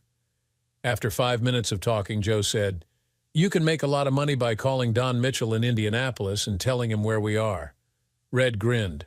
"I run my little station here, close it down to go fishing or hunting when I want to. And I and the wife want to go to Jeff or up to Indianapolis. We just go. Got about everything I need or want. Blood money won't make my life any better. Let's step inside and see if we can make a deal." Motioning Joe to a chair next to a beat-up old desk, Red poured Joe a cup of coffee. "Now, what did y'all have in mind?" Red asked, sitting across from Joe. "Don't really know, Mr. Sinclair. It just came to mind that we need to change cars." "What's Mr. Chilton asking for the truck?" "That Chevy has a blue book value of about $5,500, but Mr. Chilton said to get rid of it quick." Red paused and said, "Reckon he'd let it go for $4,500. That's a good price considering all the work that's been done on it. Sounds fair, but I've still got my Ford to get rid of." Joe thought for a few seconds. "Tell you what I'm going to do. Wait, let me button down my hip pocket." When a man says that, he's usually going to try getting into my wallet, Red replied with a big grin. "Not this time, Red. My Taurus Blue Book is about $13,000. That's not counting all the work on the drivetrain and suspension I've done. Give me the truck and $2,000 and we'll both make out. You might have to take it to someplace like Jeff, but I'm pretty sure you can get $14,000 to $15,000 for my Ford. Come on. We'll do some paperwork, and you can take the truck." Joe hesitated, and Red added, "I'll probably forget to send in the paperwork for the new registrations for 10 days to 2 weeks. I'm getting real forgetful in my old age." Joe grinned and went to his car to get the title and registration. 10 minutes later, he drove his new old truck back to Sam's motel. That deal cost me about $11,000, Joe thought, but most guys won't look for us in a truck. Joe had another surprise waiting when he entered his cabin. Apparently, Rita had bought more than bandages and ice cream at the little drugstore. Her hair was now a deep red, and she'd cut it in a short pixie style. "Those men are looking for a large man and a woman with long brunette hair," Rita said, smiling at Joe's surprised look. "We can't do anything about your size, but I did something about the long brunette hair." She put on a pair of horn-rimmed glasses and asked, "What do you think?" Joe chuckled. "Smart thinking, Rita. I should have thought of that." "I'm going to miss being a brunette, though," she replied. "You'd look good with a bald head," Joe muttered under his breath. He was beginning to develop feelings for this brave young woman he decided to help. She's never once said, "Oh, poor me," or bitched about running from town to town. "That's a sweet thing to say, Joe," Rita responded to Joe's soft statement. "Well, it's the truth. Anyway, we've got a new ride, so we'll hit the road in a few days. No need to stay in one place too long. Not that I'm not grateful for your help and everything, but how long do you think we'll have to run?" Rita's smile had disappeared. "Don't really know just yet," Joe admitted. "When I decided to take you and run, that's all I'd planned." Rita's smile returned. "It's okay. I'm seeing a lot of the country that I've never seen before." Joe walked across the road to the Big Spring Cafe to get breakfast the next morning. Rita was still sleeping. As he finished his very large breakfast, Red Sinclair sat down at his table. "Howdy," he said, and reached across and took a piece of Joe's toast. "Y'all sure do put the food away." "Course I don't do too bad myself," he said, and patted his large stomach. "Help yourself to some toast or something," Joe grinned at the big man. "Was talking to the county sheriff this morning," Red mentioned, as he put some jelly on the toast. "Said the police chief over to Jeff called and said to look out for a big man and a brunette woman. Chief said he'd received a bolo about these two. Seems they stole some money from a St. Louis businessman named Don Mitchell. He was told they were driving a white Ford Taurus. Said this businessman in St. Louis was offering a big reward to find them." Red caged a cup of coffee from a passing waitress. "I told Milt that's the sheriff. He'd be better off forgetting about that call." He finished his coffee and stood. "Course, that don't mean nothing to you, but I thought it was a mite interesting. See y'all."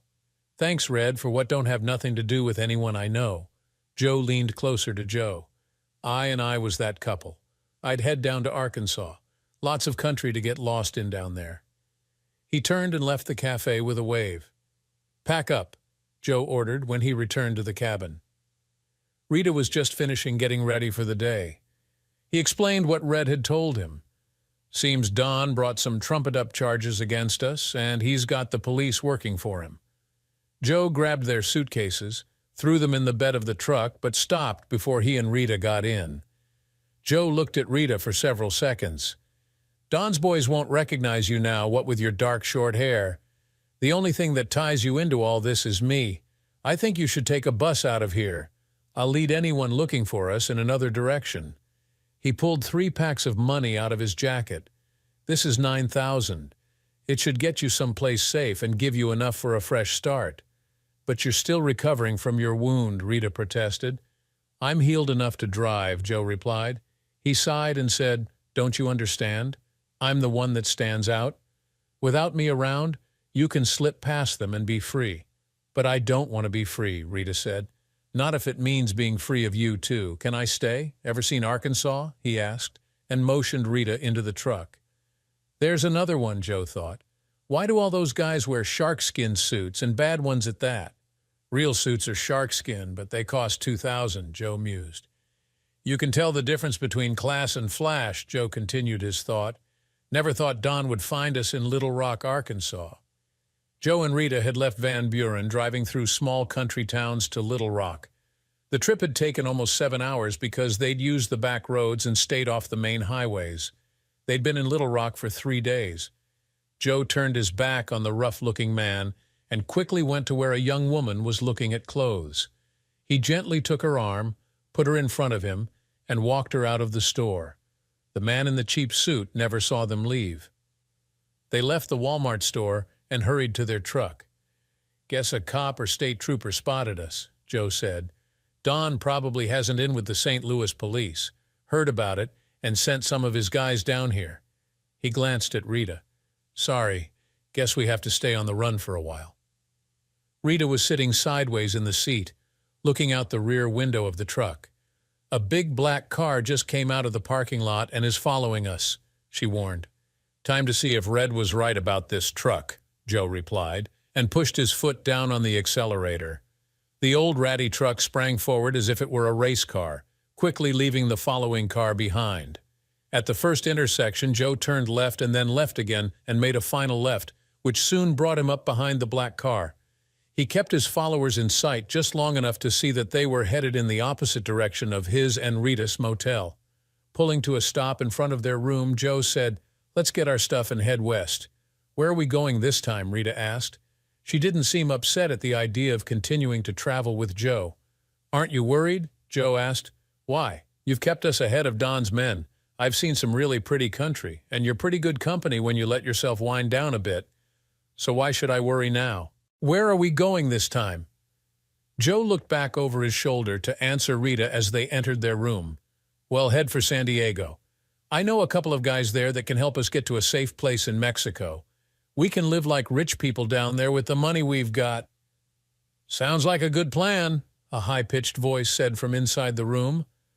"But I don't think you're going to make it." Joe turned. Two men stood just inside the door. One was Louis, who held his infamous flick blade knife, which really didn't bother Joe that much, but the other guy held a pistol on them. He was the one that motioned Joe and Rita into the room. Louis closed the door behind them and leaned against it.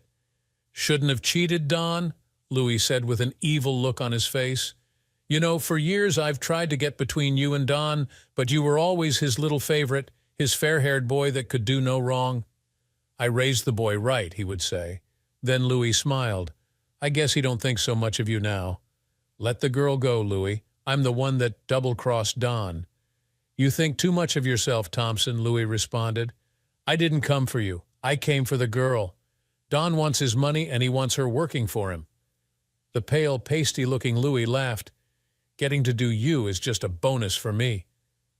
No, let's not do anything crazy," Louis ordered as Joe took a step toward him.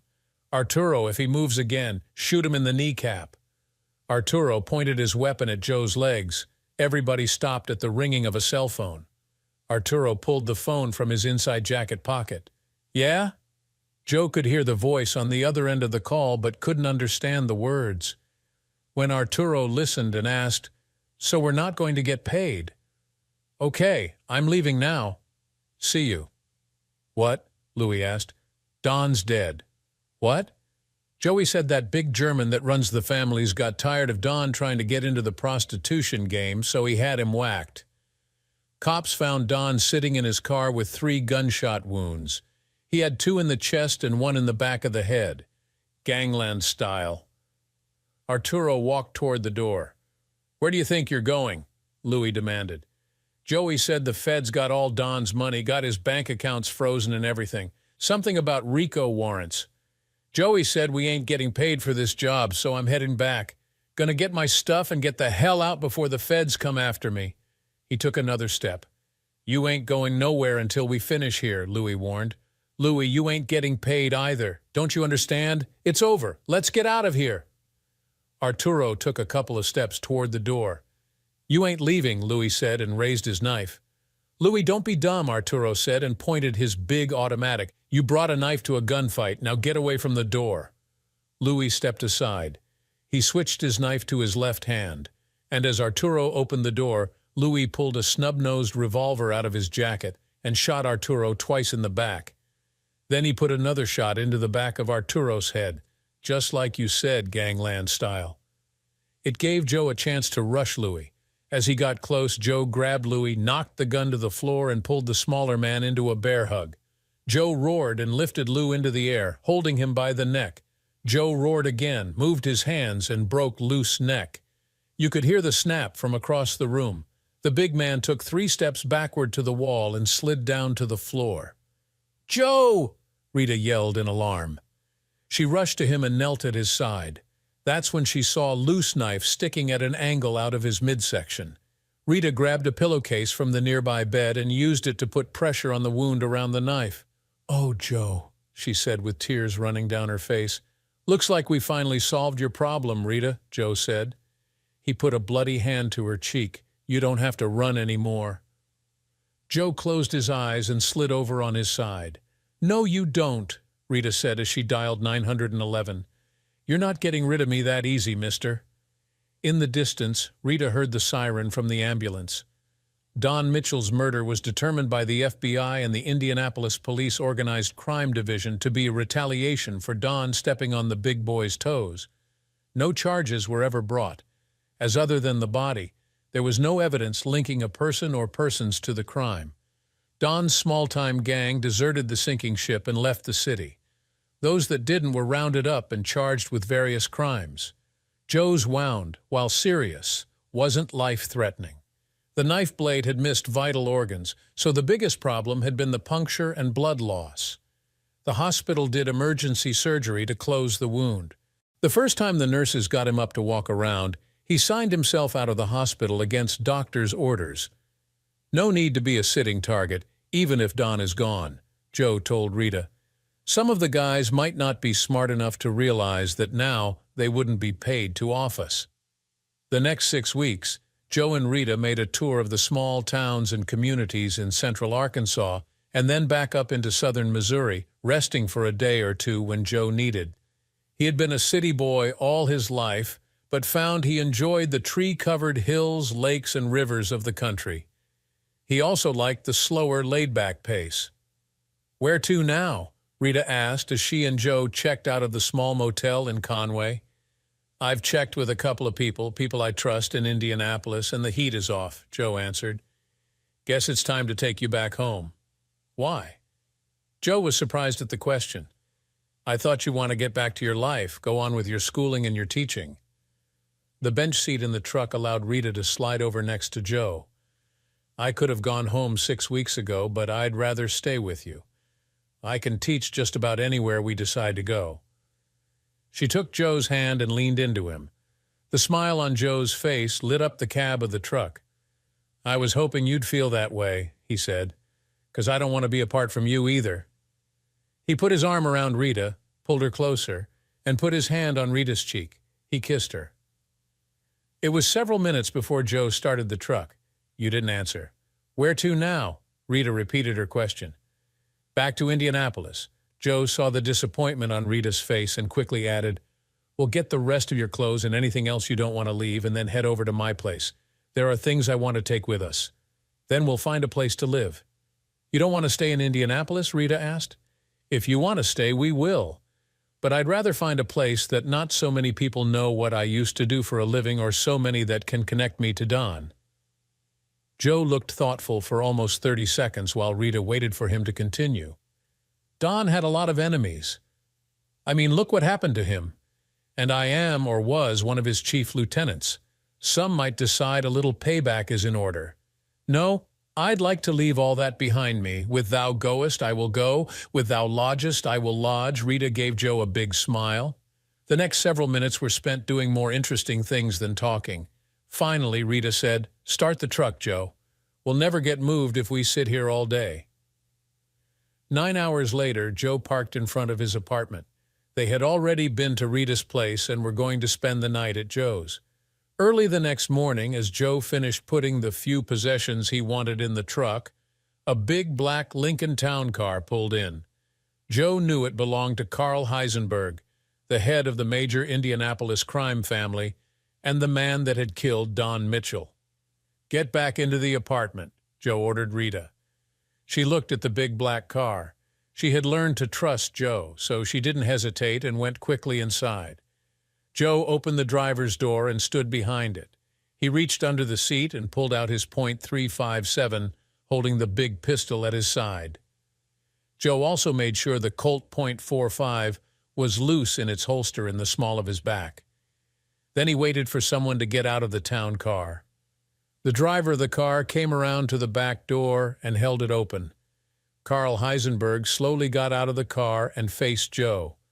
The man sure don't look like a mobster, Joe thought. If you looked in a dictionary under German, His is the picture you'd see. Heisenberg was about 62 with a muscular build and blond with a very light complexion, which made his cold blue eyes stand out. Those eyes are dead-looking, Joe continued his thoughts. Wonder what he wants. Mr. Thompson, I am Carl Heisenberg.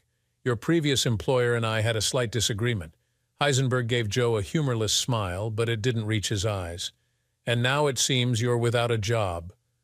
Looks that way, Mr. Heisenberg. I hope you're not here to continue your vendetta against Don or his people.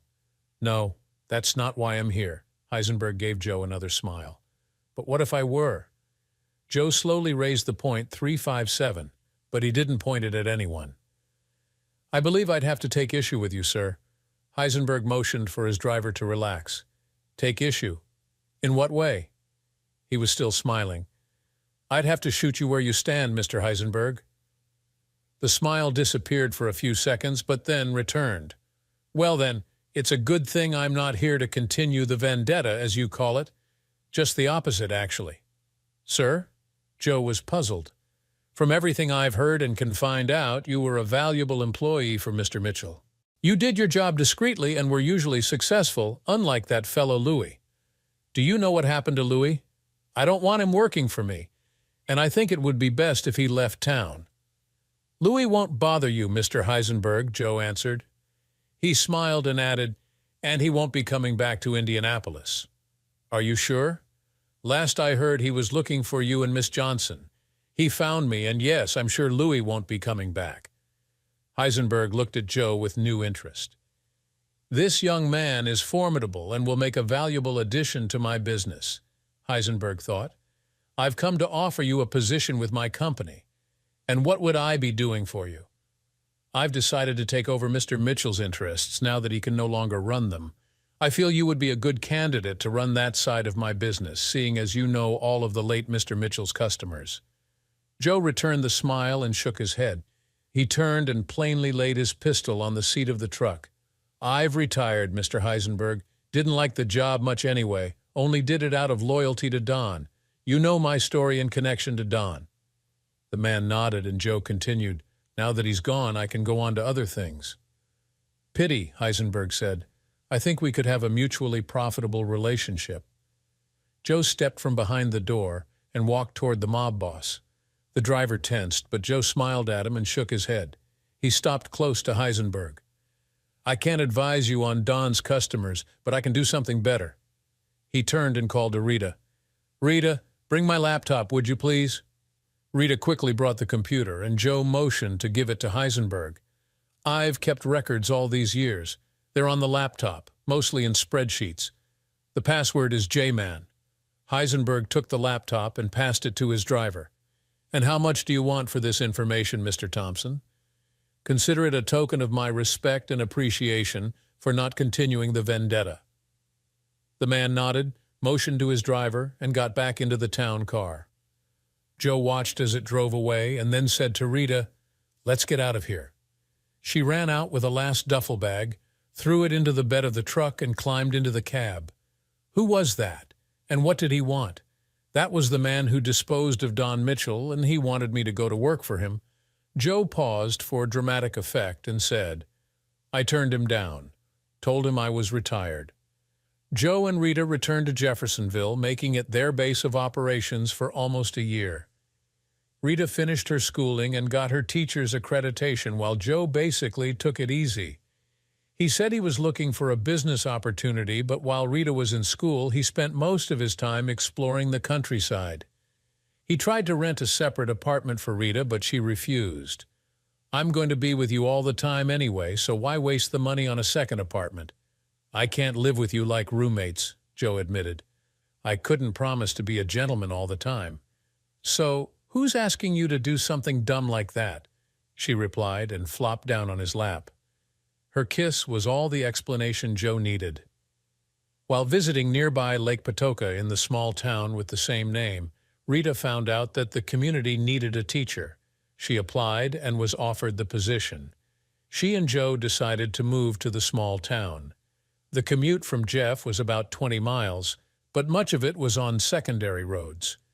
During the spring to fall periods, it wouldn't present a problem, but it wasn't unheard of for that part of Missouri to get snow and sometimes ice storms during the winter. Joe and Rita took a trip to Van Buren and got married in the rotunda of the Carter County Courthouse.